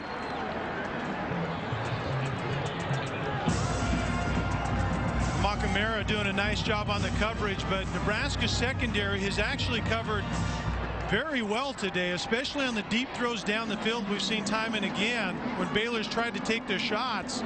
Nebraska's defense down the field has been very strong. Now Sampson goes wide to the left. Ernest Smith goes in the slot on the left side. 3rd down and 10.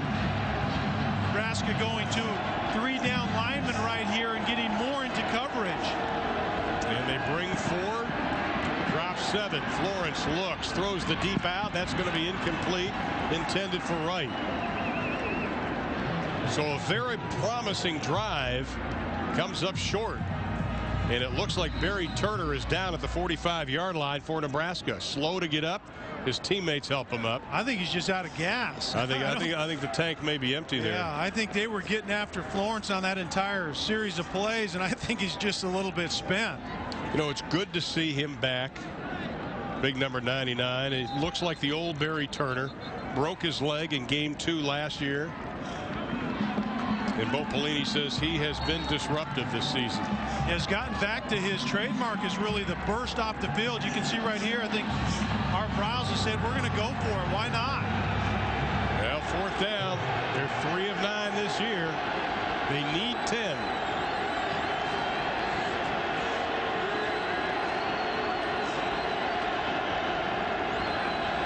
From a deep shotgun, they're going to pooch kick it. Nice spiraling kick. Actually, a nice job done by Nick Florence. The kick covered 22-yard line, but they got the job done.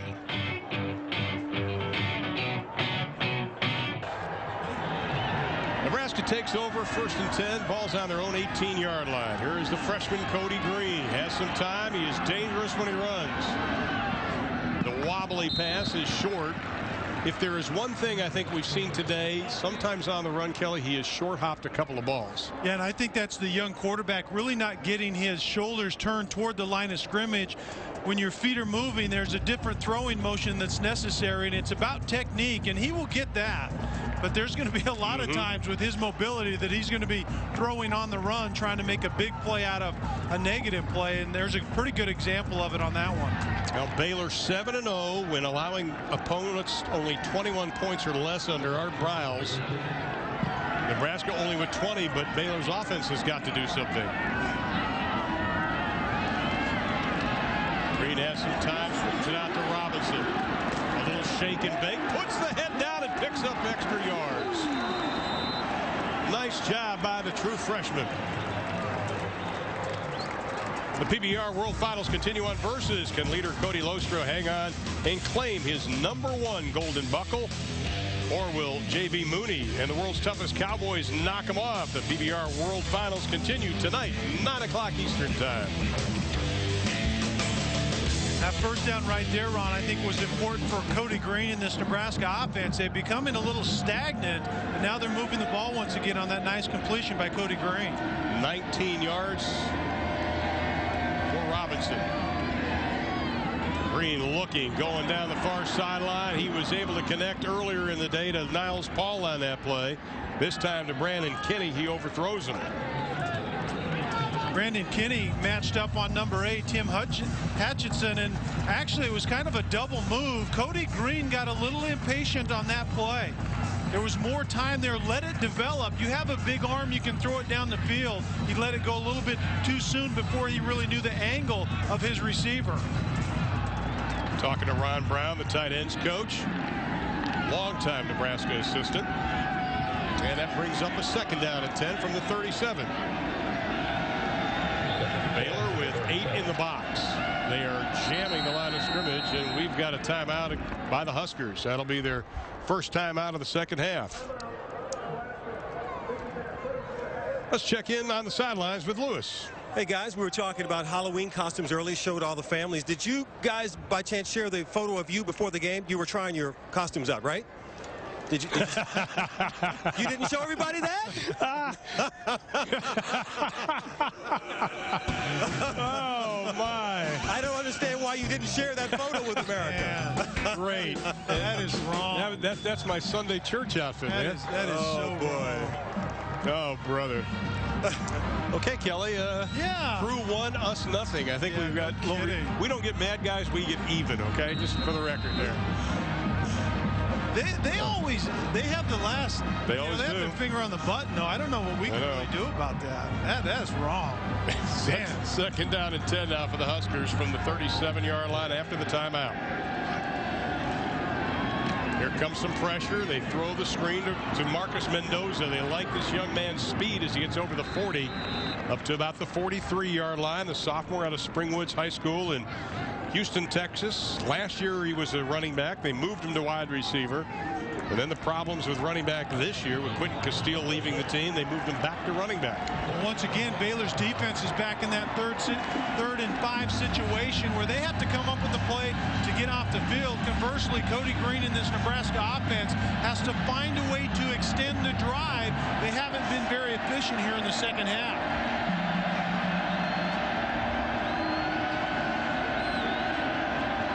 To snap it for Green. Looking. Oh, picked off. This could be 6. Clifton Odom, 10-5, touchdown Baylor.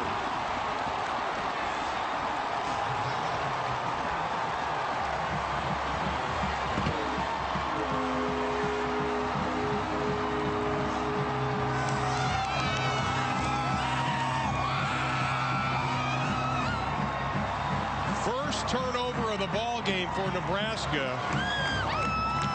And Clifton Odom with the interception, his first of the year, takes it back 45 yards. And all of a sudden, we got ourselves a ball game.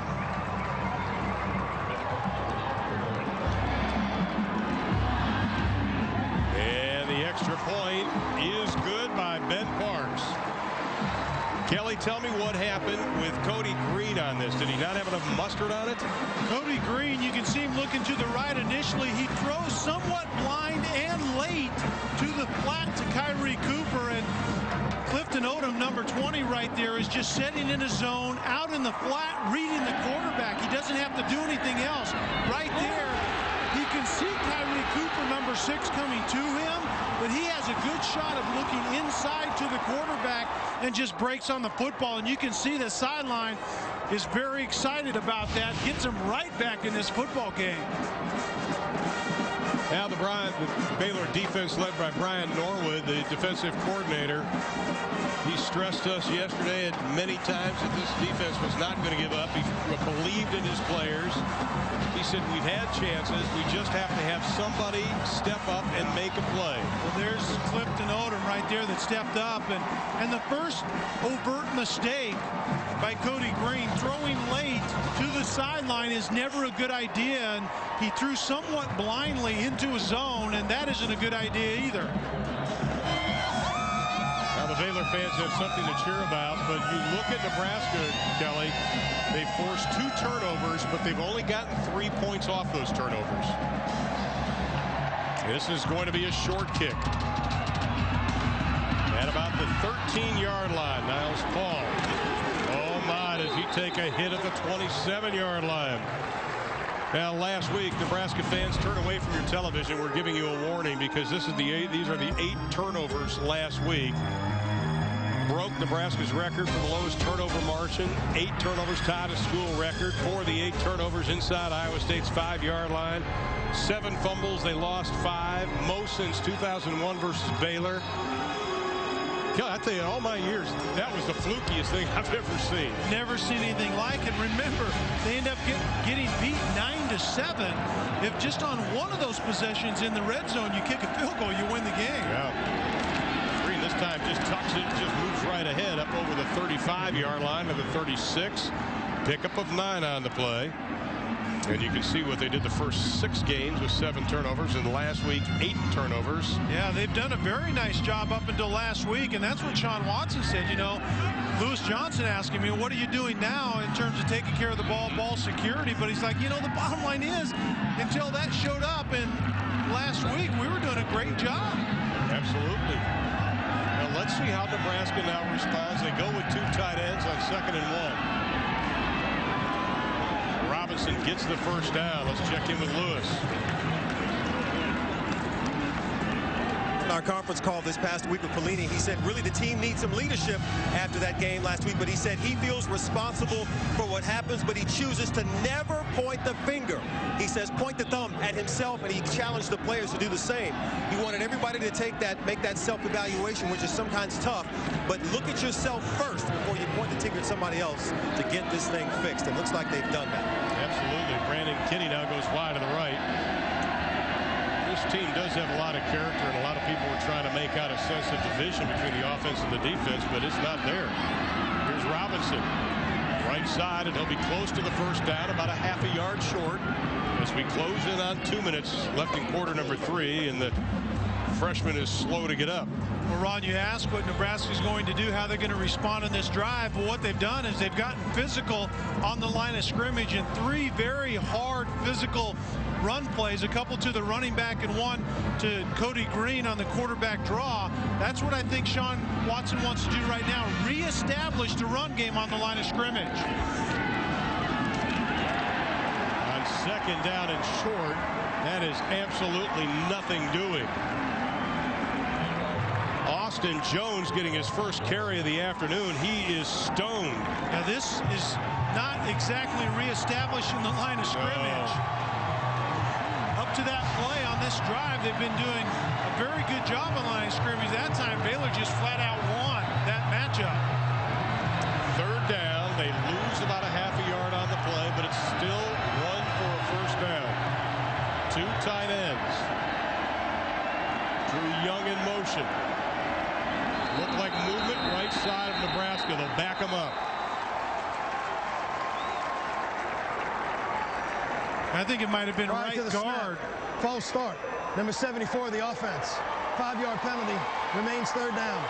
Yeah, right guard Ricky Henry jumped a little bit early that time, but 3rd and very short goes back to 3rd and 6, which is that kind of in-between area where I think the defense now regains the advantage. Does this go back to what Bo told us on Wednesday, that the team hasn't been consistently mentally tough this year? I think that's exactly it, Ron. I was thinking the same thing. I think you have to overcome situations like this, but you have to be mentally tough and do the mental things right in tough situations like this as well. Lester Ward now in the backfield. Green, he's got the first down to the 45-yard line. Complete to Niles Paul, the junior out of Omaha. Niles Paul is that veteran receiver that comes in on the slant. A little shaken up on that play, but a very authoritative decision and throw by Cody Green on that play. And that, Ron, that's what you're seeing out of Cody Green in the important times in this game. He stepped up with confidence and been decisive, and he delivered the ball that way on that play to Niles Paul. Second reception for Niles Paul today. The first one was 45-yarder. Green looks to run the option, turns the corner, tripped up as a penalty flag comes flying in, and I think he tripped over Kyrie Cooper's leg. But there's a flag at the 45-yard line.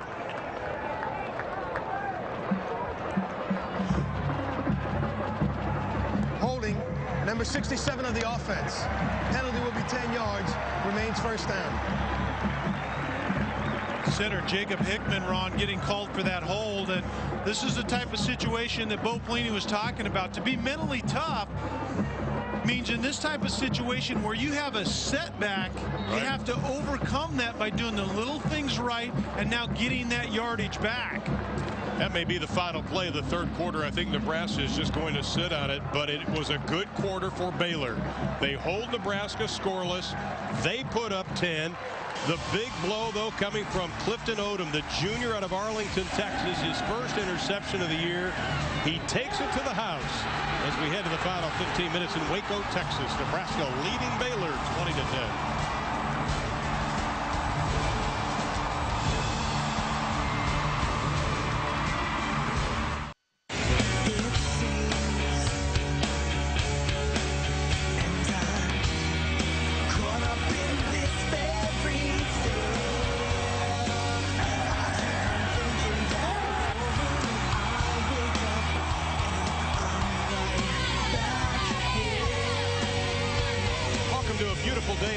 Texas, along with Lewis Johnson, Kelly Stoffer, I'm Ron Thulin, where Nebraska's lead has been cut in half, 20-10, as we head to the fourth and final quarter.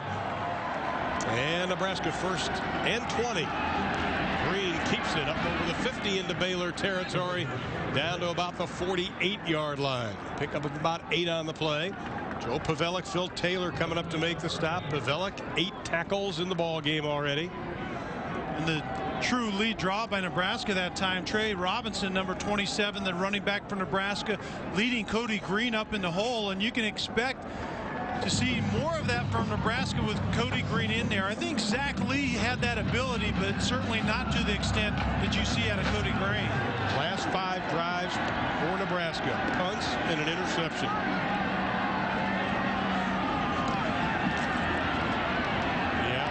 Down to the 45-yard line. Big hit, Jordan Lake. He's got 5 tackles this afternoon. Nebraska once again, Ron, going up to get tight ends off to the right. 3 of them, they pull offensive linemen, really move that offensive line to the right, and then it's just sorting out the defense as you get to the edge. And Jordan Lake, the human missile, fills that alley very well. Jordan Lake saying, I've got to wear that little neck roll because of stingers last week. He says I look like a high school fullback. He hits like a Mack truck. Yeah, no question. Now Cooper goes in the slot left side, facing 3rd down and 9 for the Huskers. Baylor shows blitz. Here they come. The pump fake by Green. Fires over the middle. Has a man incomplete. Should have been caught by Kyrie Cooper. But the hit coming up by Byron Landor. Cody Green starts on the pump fake, the double move to Niles Paul, and then comes back over the middle. I think he actually had Niles Paul right there. I don't think he had to come back over the middle. You're right, Ron. It should have been a catch. It would have been a difficult one, but one that Kyrie Cooper will learn to make down the road. Let's see how these young players from Nebraska respond to this. Chris Burke now standing inside the 10-yard line for Baylor. Henry's kick, he angles it towards the near sideline. And it'll go into the stands. So we've got a timeout with 13:37 to play in the ball game. Baylor down by 10 and with the football, but we have a penalty flag. No, the official's now going to wave it off, I think. No flag, so we'll take a break. We're in the 4th in Waco.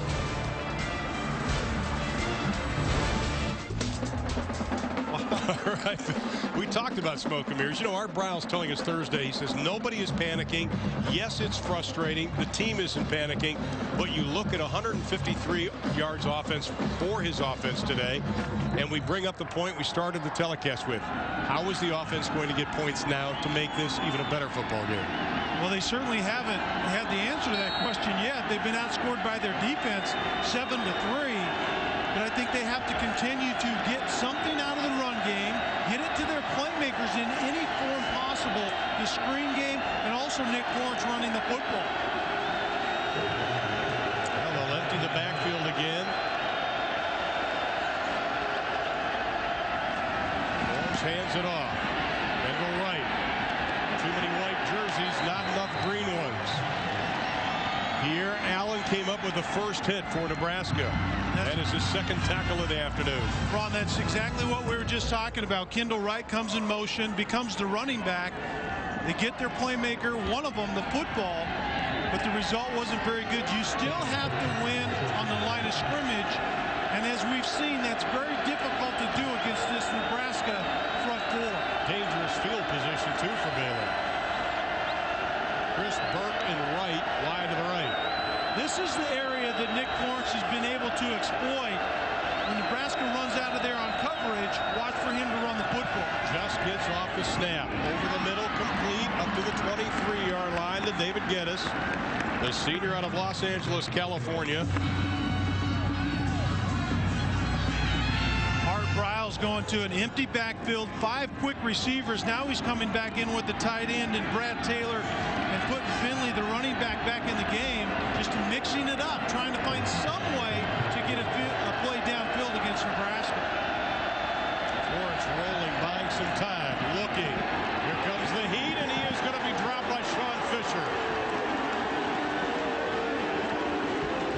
5th sack of the ball game against this Baylor offense. Coming into the game, they had only given up 11. That's where the inexperience at that position shows up. Lawrence is immediately outside of that tackle box. You have to throw this ball away past the line of scrimmage, which you can do. You don't go down with a sack right there. Try to make a play, and at least don't lose field position. Fisher with 3 tackles and a sack today, coming off a 9-tackle performance against Iowa State last week. His career best. Now standing at his 35-yard line. Now we have a penalty flag. And I think they ran out of time. Boy, that just is delay a game, offense, 5-yard penalty, remains 4th down. Now, Kelly, I mean, let's think about it. They go back 5 yards on this play. That puts it down about, what about the 15-yard line? They've already had 1 punt blocked, and a couple more have been very close. You know, and throw in Nick Lawrence not throwing the ball out of bounds, and all of a sudden you have your punter standing almost on the end zone line, and Nebraska should, without a catastrophe, inherit this ball in plus territory. This time Nebraska doesn't put on the big rush, and this is an outstanding kick by Derek Epperson. Niles Paul forced to make the fair catch after the 44-yard kick.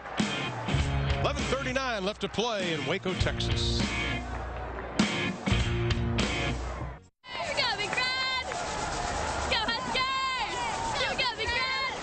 Lewis Johnson, Kelly Stauffer, welcome back to Waco, Texas. Nebraska leading Baylor 20-10. Baylor has scored the last 10 points. Talk about balanced offense, including today. Nebraska now with 249 rushing plays, 249 passing plays for the season.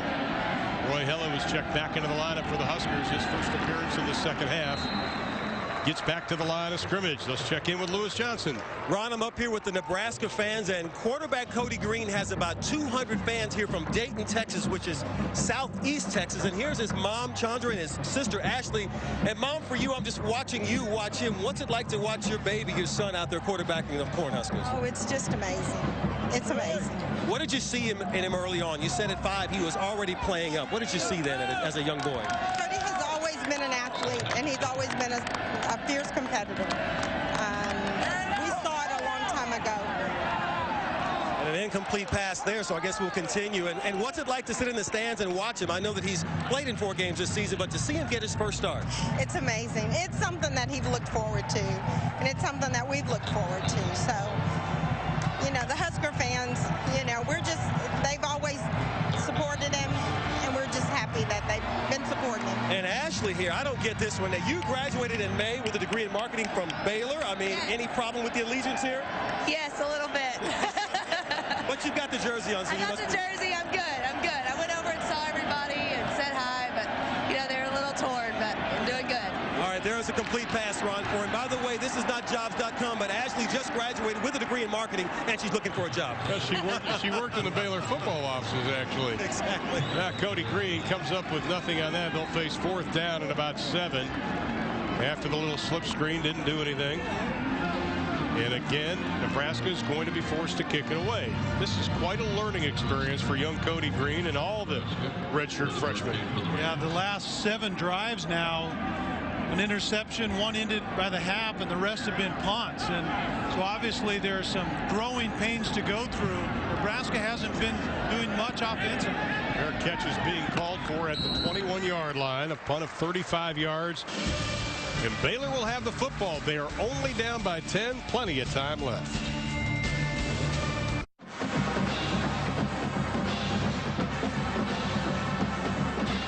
You can see that Nebraska had a 20-0 lead at halftime for the 2nd week in a row. Baylor shut out, but the Baylor defense comes up with 7 points in the 3rd.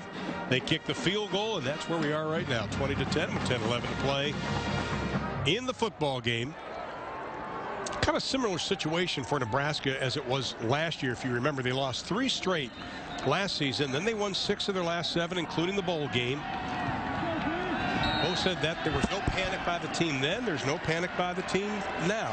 Yeah, and I think the difference between last year and this year is you have a defense this year that's only given up, coming into this game, 11 points a game. I mean, you should have a chance to win every game, if not win every game, when your defense is playing at that level. And that ball is on the ground. The exchange with Finley did not go well. Nebraska has the football. Boy, oh boy. And it looks like, just take a guess who was involved in that play, Kelly. I'm assuming it's going to be Jared Craig. You're right. Be right. And it's just the read zone right there, or the zone read, and Florence didn't intend to give that ball. Finley was a little bit, I think, hesitant whether he was getting the ball or not, and the miscalculation, the mismesh, Jared Craig takes advantage of it, and that's what Nebraska's defense really hasn't been getting. We've talked about it. They're a high-pressure group, but they haven't been getting many takeaways. They're getting takeaways today. Jared Craig, 7 tackles, a pass broken up, 4 sacks, and now a fumble recovery. I will nominate him for the Big 12 Defensive Player of the Week. And they're going to give it back. Baylor's got the football. Antonio Johnson forced it. Earl Patan coming up with it. Well, the quarterback lead draw, there's nothing wrong with the handoff here, obviously, because it's a direct snap, but Cody Green just doesn't take care of the football. And Ron, what we've seen is 2 young quarterbacks, Nick Florence for Baylor and Cody Green, being involved in the ball handling or ball security, and neither one of them doing a very good job on that couple of plays. There we see the turnovers. Nebraska now 10 in the last 2 games, of course 8 last week. Now, can Baylor do anything with it? It's like basketball. You can force a turnover, but can you capitalize on it? Here's Florence looking. He's going deep for Geddes. Outruns his defender and makes the catch.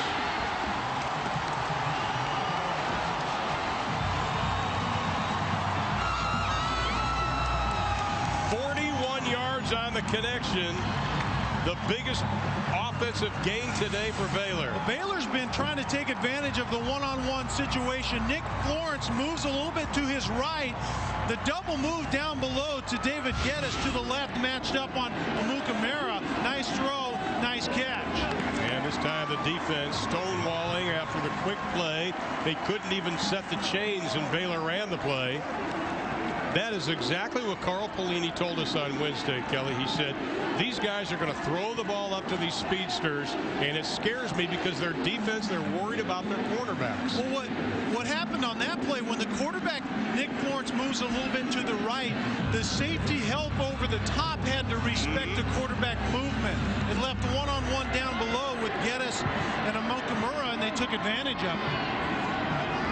Quarterbacks on an island. That's been the Achilles heel for this Nebraska defense. 3 to snap it. Finley, nothing doing. Again, it is Jared Crick just blowing through his block. He has been unstoppable.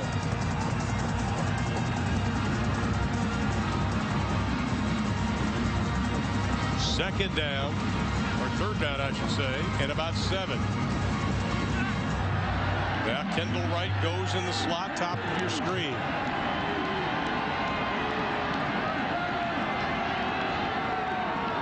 Lawrence looks over to the sideline with 10 to snap. Now Finley moves just offset right. 2 to snap it.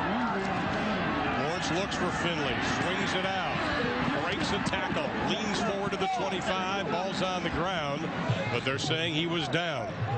Mark it down at the 26-yard line, maybe the 25.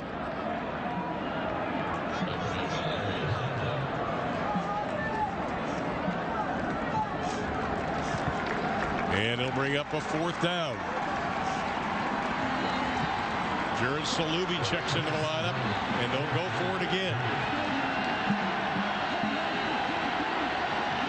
Last time they pooch kick it, no chance this time on 4th down. Trying to draw Nebraska offsides, and we're going to have a timeout. There was 3 to snap it, and Florence decided to take time to talk to Coach Art Browse. We'll be back.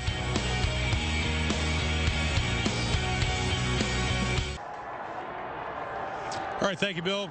Nebraska trying to keep pace with Kansas State. Kelly, would you kick the field goal in this situation? I think I'd kick the field goal here. I think against Nebraska's defense, 3 yards on 4th down. Why make this play the game? You're going to have another possession anyway. I think you go ahead and kick it here. Your defense has stopped Nebraska the last 7 possessions. I think you're going to get the football back. Don't make this the play of the game. Well, it would match Ben Parks' career-high field goal, 42 yards, if they did kick it, and he would be kicking into a stiff breeze. So it's 4th down and 3. They've got 7 to snap it.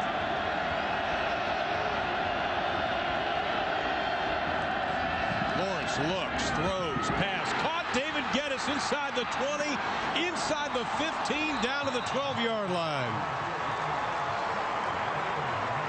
His 100th career catch for Baylor, and it was a big one. Art Browse just concluding that this is his best scoring opportunity. Gomes is right there, but Geddes runs a nice route, and Nick Florence makes a great throw, very accurate on that play. And here comes Florence, has some pressure, throwing this up for grabs, tipped, incomplete, should have been picked off. Anthony West had it in his hands. Oh my. Gomes was there as well. Anthony West over the top and Gomes underneath. Double covered Geddes on that play, but a quarterback throwing it up, just hoping your receiver can make a play. Multiple opportunities on that, and in the end, West had a great chance to pick that one off. 2nd down and 10. Ball's on the 12-yard line. They can get a 1st down. Salubi joins Florence in the backfield. 2 to snap. A little hesitation on the exchange, and they may lose a half a yard. The first hit, and Ndamukong Suh. And Nick Florence on the zone read, what he wants to do is pull it right here. You keep it in until you can affect that contain. And Nick Florence liked his matchup at the end. If he could have pulled it late, he thought he could get outside of that contain, and it looked like he probably could. Finley checks back into the backfield on 3rd down and 11.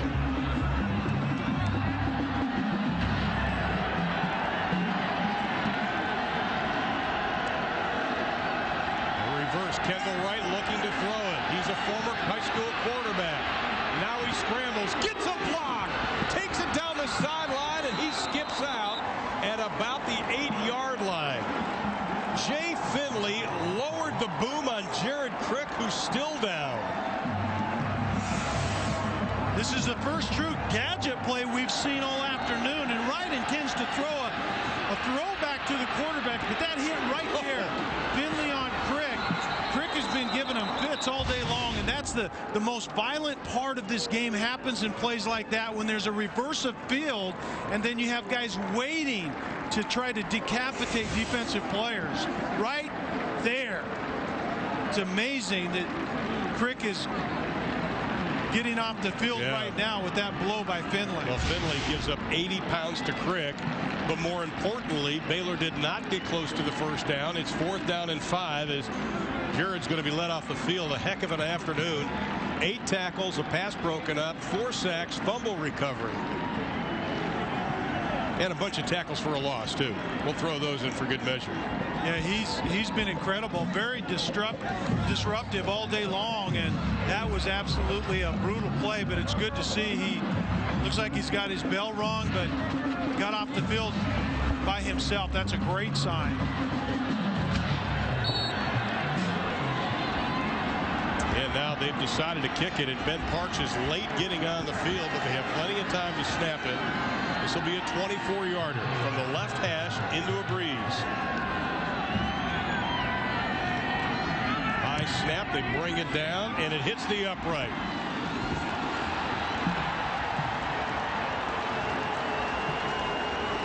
Wow. It seemed like it would have been a chip shot, but Ben Parks cannot get it down.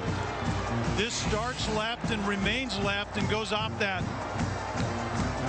upright right there and bounces outside. But what was strange about that is Parks was the last one, Ron, on the field. He didn't act like he knew he was out going to be asked to kick the football. He was running out, and I'm going, well, you know, you do kick field goals here in this game. The entire field goal team was out there except your kicker. He comes on late after the holder had waved him onto the field. That was extremely odd. I think Art Briles was talking to the officials about how the defense was climbing on each other to try to block that. Didn't stop his guy from shanking it off the goalpost, though. When Nebraska takes over with 6:24 to play in the ball game, and now they can just stick to the run game. Now let's take a look at our Buffalo Wild Wings game reset for today. And 20-10 with 6:10 left to be played in the ball game. Cody Green, I think pretty good afternoon for him. I would say average, not a bad start. He certainly cooled off in the second half, and we've seen Crick's name time and time again, and then Baylor, the big play by Odom, but other than that, they've gotten very little going.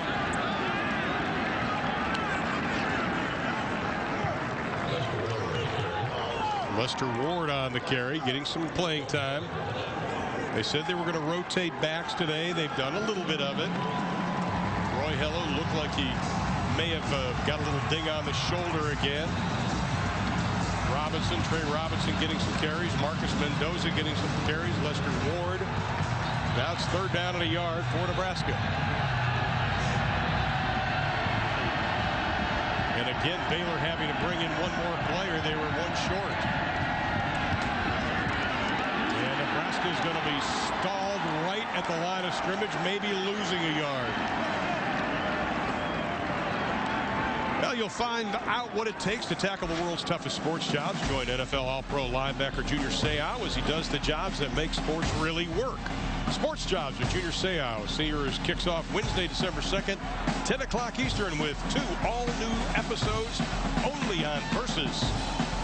How does he fit this show in with his play? I'm not sure how that. I'm pretty impressed. And Nebraska is going to be forced to kick it away, kicking with the wind. 4:35 to play in the ball game. Alex Henry standing on his 13-yard line. And a driving spiraling kick. Chris Burke backing up to the 16. The spin move. Here come the white jerseys. 55 yards on the kick, 4 yards on the return. Well, just a little over halfway through the regular season. Let's take a look at who Kelly might think could win the Heisman. I think McCoy and Tebow still have the inside track. The context of really a good team the second half of the year, they'll have some big games. I think C.J. Spiller at Clemson is the best all-around player in the country. And then Ingram at Alabama, that wildcat formation allowing him to get a lot of touches, he kind of has that context as well, Ron. It's not just the individual play, it's where the individual play takes place. That context is needed. All of these guys have that. And, of course, Colt McCoy, Zach Robinson playing tonight in Stillwater. Now, look at the 4 wide receivers to the left. 4 linemen to the left, I should say. And that may be a play that will be taken out of the playbook tonight as a penalty flag is going to be thrown. And Dominican Sue, Pierre Allen on the stop. And they threw Florence to the ground, who's kind of trying to walk it off right now. What kind of form? It was 3 linemen to the left. It was almost like a swinging gate, I think they call it. I mean, there were a couple of receivers, a couple of linemen.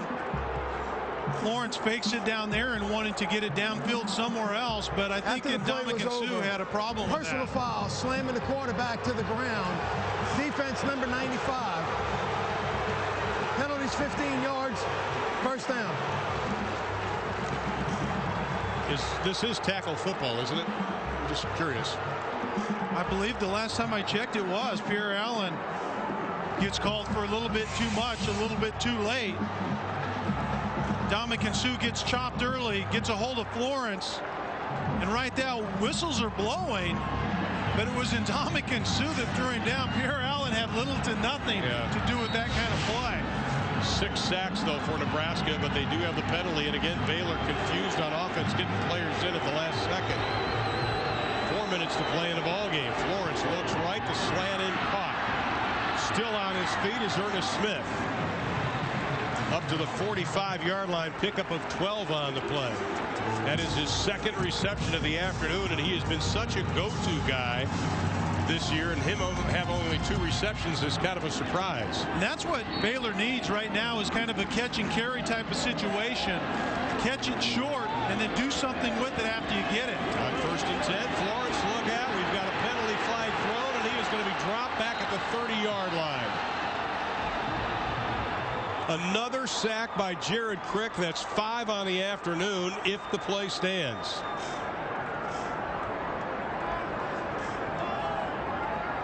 It's good to just see Jared Crick back on the field after that crackback by Finley. I think he's looking for Finley. That's why he came back on the field. He just happened to run into the quarterback before he found number 32. Now the officials are talking it over. Here we go. Holding number 59 of the offense. Penalty will be declined. 2nd down. Watch Jared Crick, the effort by the sophomore. And that's what Crick brings to the table. He has a high motor and continues to work hard inside. He gets cut to the ground, gets up, pursues the quarterback, and then finishes the play. And Pierre Allen meets him at the quarterback as well. But Jared Crick is a player. He's benefiting from Sue inside, but Sue won't be there next year. Right. Jared Crick will be the star of that front 4. Well, he idolized Adam Carricker. Lawrence throwing up, has the receiver wide open, and that's going to be a penalty flag, but it doesn't matter because it's caught by David Geddes. Almost like a Hail Mary, and Geddes comes down with it. It covers 41 yards. And that's been the Achilles heel of this defense, is playing the long pass. They have Geddes essentially double cover. They have West down there, and Asante's coming off the hash, but you can see how poorly they played that football in the air. That's what defensive backs have to do. Just like a receiver, you have to locate it and you have to go make a play on it. And West and Asante, neither one of them did a very good job on that play. Well, West lost his starting job to Dennard. Been fighting hard to get it back. That won't help that matter any.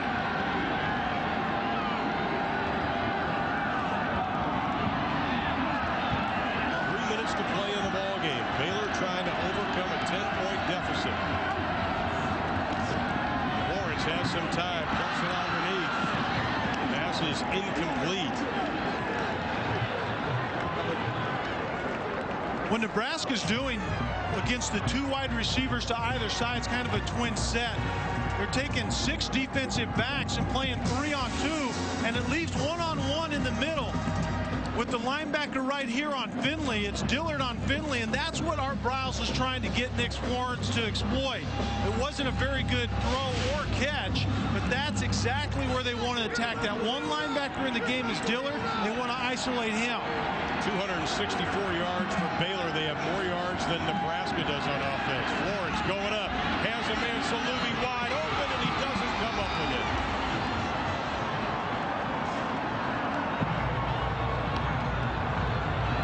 Well, the redshirt freshman from right here in Waco will dream about that tonight. A great job of play design on this right here. The tight end setting inside, and the Salubi runs the wheel route outside. Florence makes a great throw and just absolutely dropped the football. A couple of times today he's putting the ball where it's supposed to be. Kendall Wright had one go through his hands in the end zone earlier. Well, Ron, we talked about the talent being better on this Baylor team. That talent isn't making very big plays right now. And we've got a whistle and a timeout. Nebraska, they'll burn their second timeout of the second half. We know college football and we know the BCS, but how long will the Horned Frogs remain in the BCS picture? Well, you'll get to see them coming up next against UNLV, and again next week versus San Diego State at 4 o'clock Eastern. College football is on Versus, and just a reminder, we'll have more Big 12 action coming your way next week at noon Eastern time. The matchups are to be determined, and we'll find out hopefully tomorrow. Wow. And now Bo Pelini talking to the referee about something. But if you're a young quarterback like Nick Florence, a true freshman, you have put the ball on the money a couple of times. How does that help or hurt his psyche? I think it hurts it if you let it, and I think that's the challenge for a young quarterback. As a veteran quarterback, you learn that plays kind of come and go, and you just let it go off your back. If you get down, Ron, the thing that happens is you're not really ready to make the next play that's available. So you have to let it go, tell everyone around you we're moving on to this play. We'll see if Nick Florence is successful at it right here. Now the Nebraska defense has done a nice job forcing turnovers. In their 4 wins, they were +7 in turnovers, losses -12. They should be on the plus side today, but now Baylor knocking on the door again. 3rd down and 10 from the 20. Florence going for Geddes again. This pass is going to be incomplete. Hit the ground. Double coverage by Nebraska. Lance Thorell. And also Prince Amukamara. And we can see the strategy once again. Baylor literally, Ron, and you pointed it out earlier, they get his speed guy going down the field, and they literally throw a jump ball. Nebraska has misplayed that a couple of times, and it's been Nebraska's nemesis all year long in that secondary. Lance Thorell did a nice job of attacking that football in the air. That's what you have to do as a safety. Well, 4th down, and they've got 5 to snap it, and 10. 2 to snap it, 1 to snap it. They get it off. Florence across the middle, and it's going to be incomplete. Intended for Kendall Wright. Could have been picked off. Thorell again is the one who juggled it, and Nebraska will take over with 2:33 left. Baylor with just 2 timeouts left in the ball game. Nick Florence is very accurate, but you can see that ball comes off a little high. I think it's actually contact at the right time by Asante, that safety patrolling that middle. You light up receivers when they go up for the football, but I think that one got away from Nick Florence just a little bit.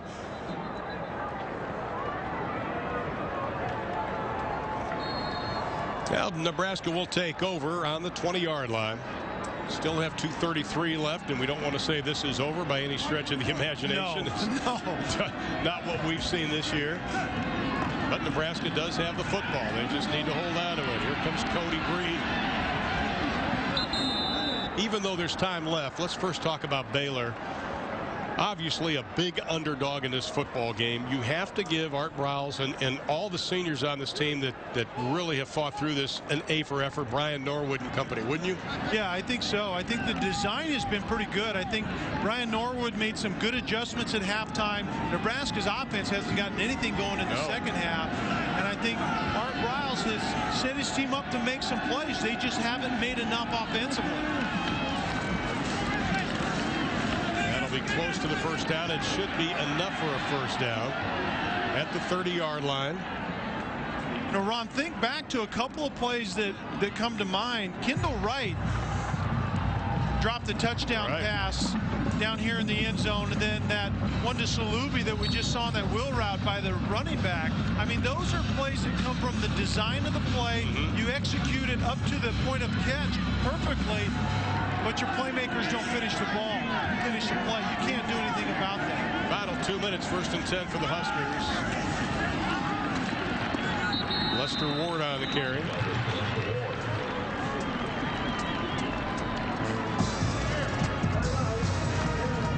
Okay, and they've called the timeout. Baylor has.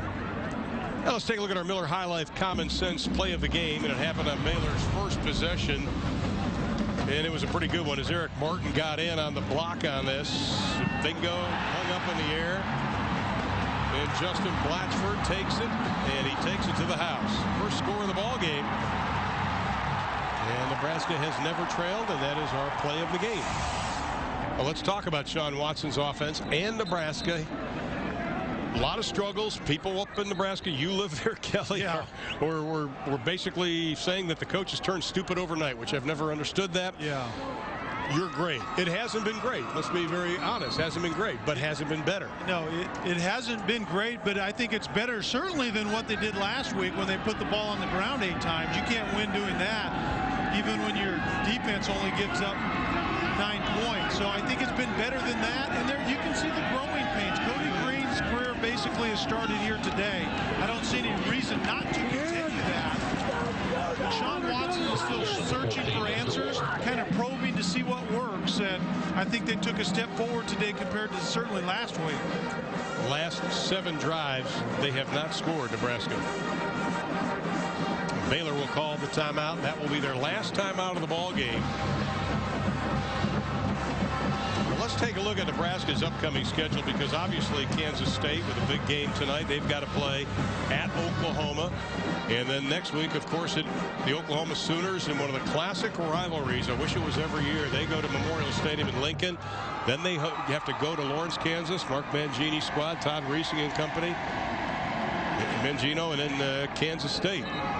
And then Colorado. And I think in the north, the important thing is Nebraska still has Kansas and Kansas State. I think Iowa State is getting a lot of nice things done this year. Paul Rose doing a nice job, but I don't see them really staying where they are currently. And Kansas State is up at the top, and Nebraska still has them in front of them. What a job Bill Snyder has done this year at K-State. And Nebraska very content. 3rd down and 9. Baylor will get the ball back probably one more time. Lester Ward on the carry again. We're talking about Sean Watson and this Nebraska offense. There's been a lot said about the quarterback position, but I put my finger on when Roy Helu Jr. got hurt and really got hurt in the Missouri game. And that running game that Nebraska was counting on really hasn't been the same, and they've suffered because of it, because they really don't have the playmakers to find outside yet. I think with a quarterback, it's hard to make plays when your skill people around you are still learning how to play the game themselves. And I think you've got to put Rex Burkhead getting hurt, because they wanted the plan at the beginning of the year was to let Roy Helu run the football, get him in rhythm. Then when he got tired, put in Rex Burkhead. That was kind of the plan, and then Roy get hurt. Of course, Rex Burkhead is hurt. You know, they're hoping he comes back. So Bo Pelini has had to kind of fill in the gaps on offense. And then you've got to throw in Meneley Colton, Karinsky, Gilliland. I mean, they were on the scout team this week. How disappointing is that? 2 guys you expected to play. It's like falling off the face of the earth. They just didn't step up, and that's the bottom line. You tried to bring those guys along up to this point in time in the season, and before long, you just had to go to the youngsters, and here's one of them right here. Cody Green doing a nice job most of the day, being pretty decisive. This is what he brings to Nebraska's offense now, his ability to make plays out of nothing. He throws the ball well. This is 50 yards flat-footed down the field and on target. And his leadership ability for a young guy. We heard that from Sean Watson in the beginning of the year. This guy is confident. He's a leader. It's just a matter of him learning enough to get out there and be productive. Now they've got to find something offensively. 440 yards average in non-conference play. With today's totals, it'll probably be closer to just under 300 maybe for the season. Jared Crick, though, 13 tackles, 5 sacks, 6.5 tackles for a loss. Chris Burke backs up to the 8-yard line. 57 yards on the kick and not a whole lot on the return. The ball is lit. No, somebody still got it. We saw the big pile. Baylor's still alive.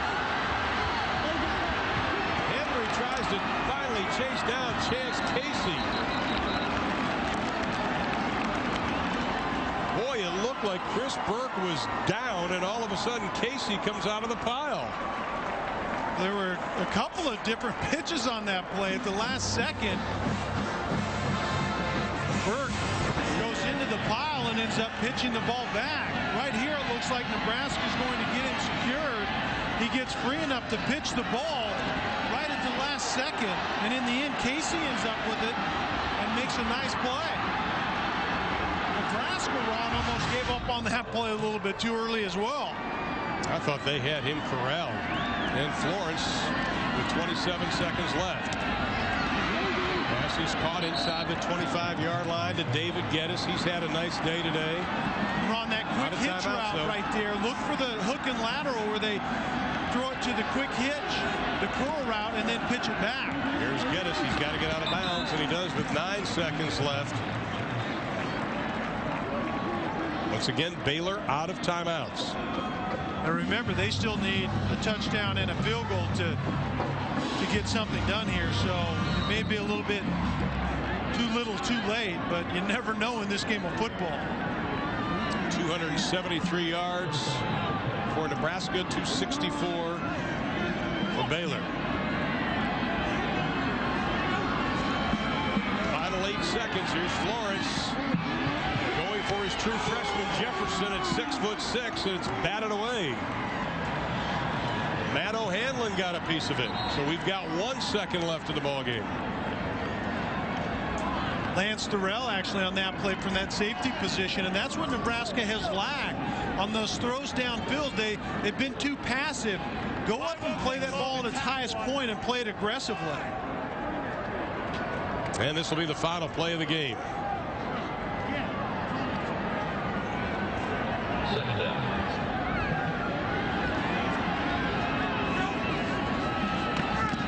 The pressure. Florence looking across the middle. Pass is going to be incomplete, and that's the way the game will end. Baylor falling to 3-5 on the year, 0-4 in conference play. Nebraska going to 5-3, 2-2 in conference play. Our final score: Nebraska wins at 20-10. Next time versus UNLV versus number 6 TCU. For more information on college football, log on to versus.com. For Kelly Stauffer, Lewis Johnson, and our entire Versus crew, I'm Ron Thulin. Now let's go to the Craftsman postgame show.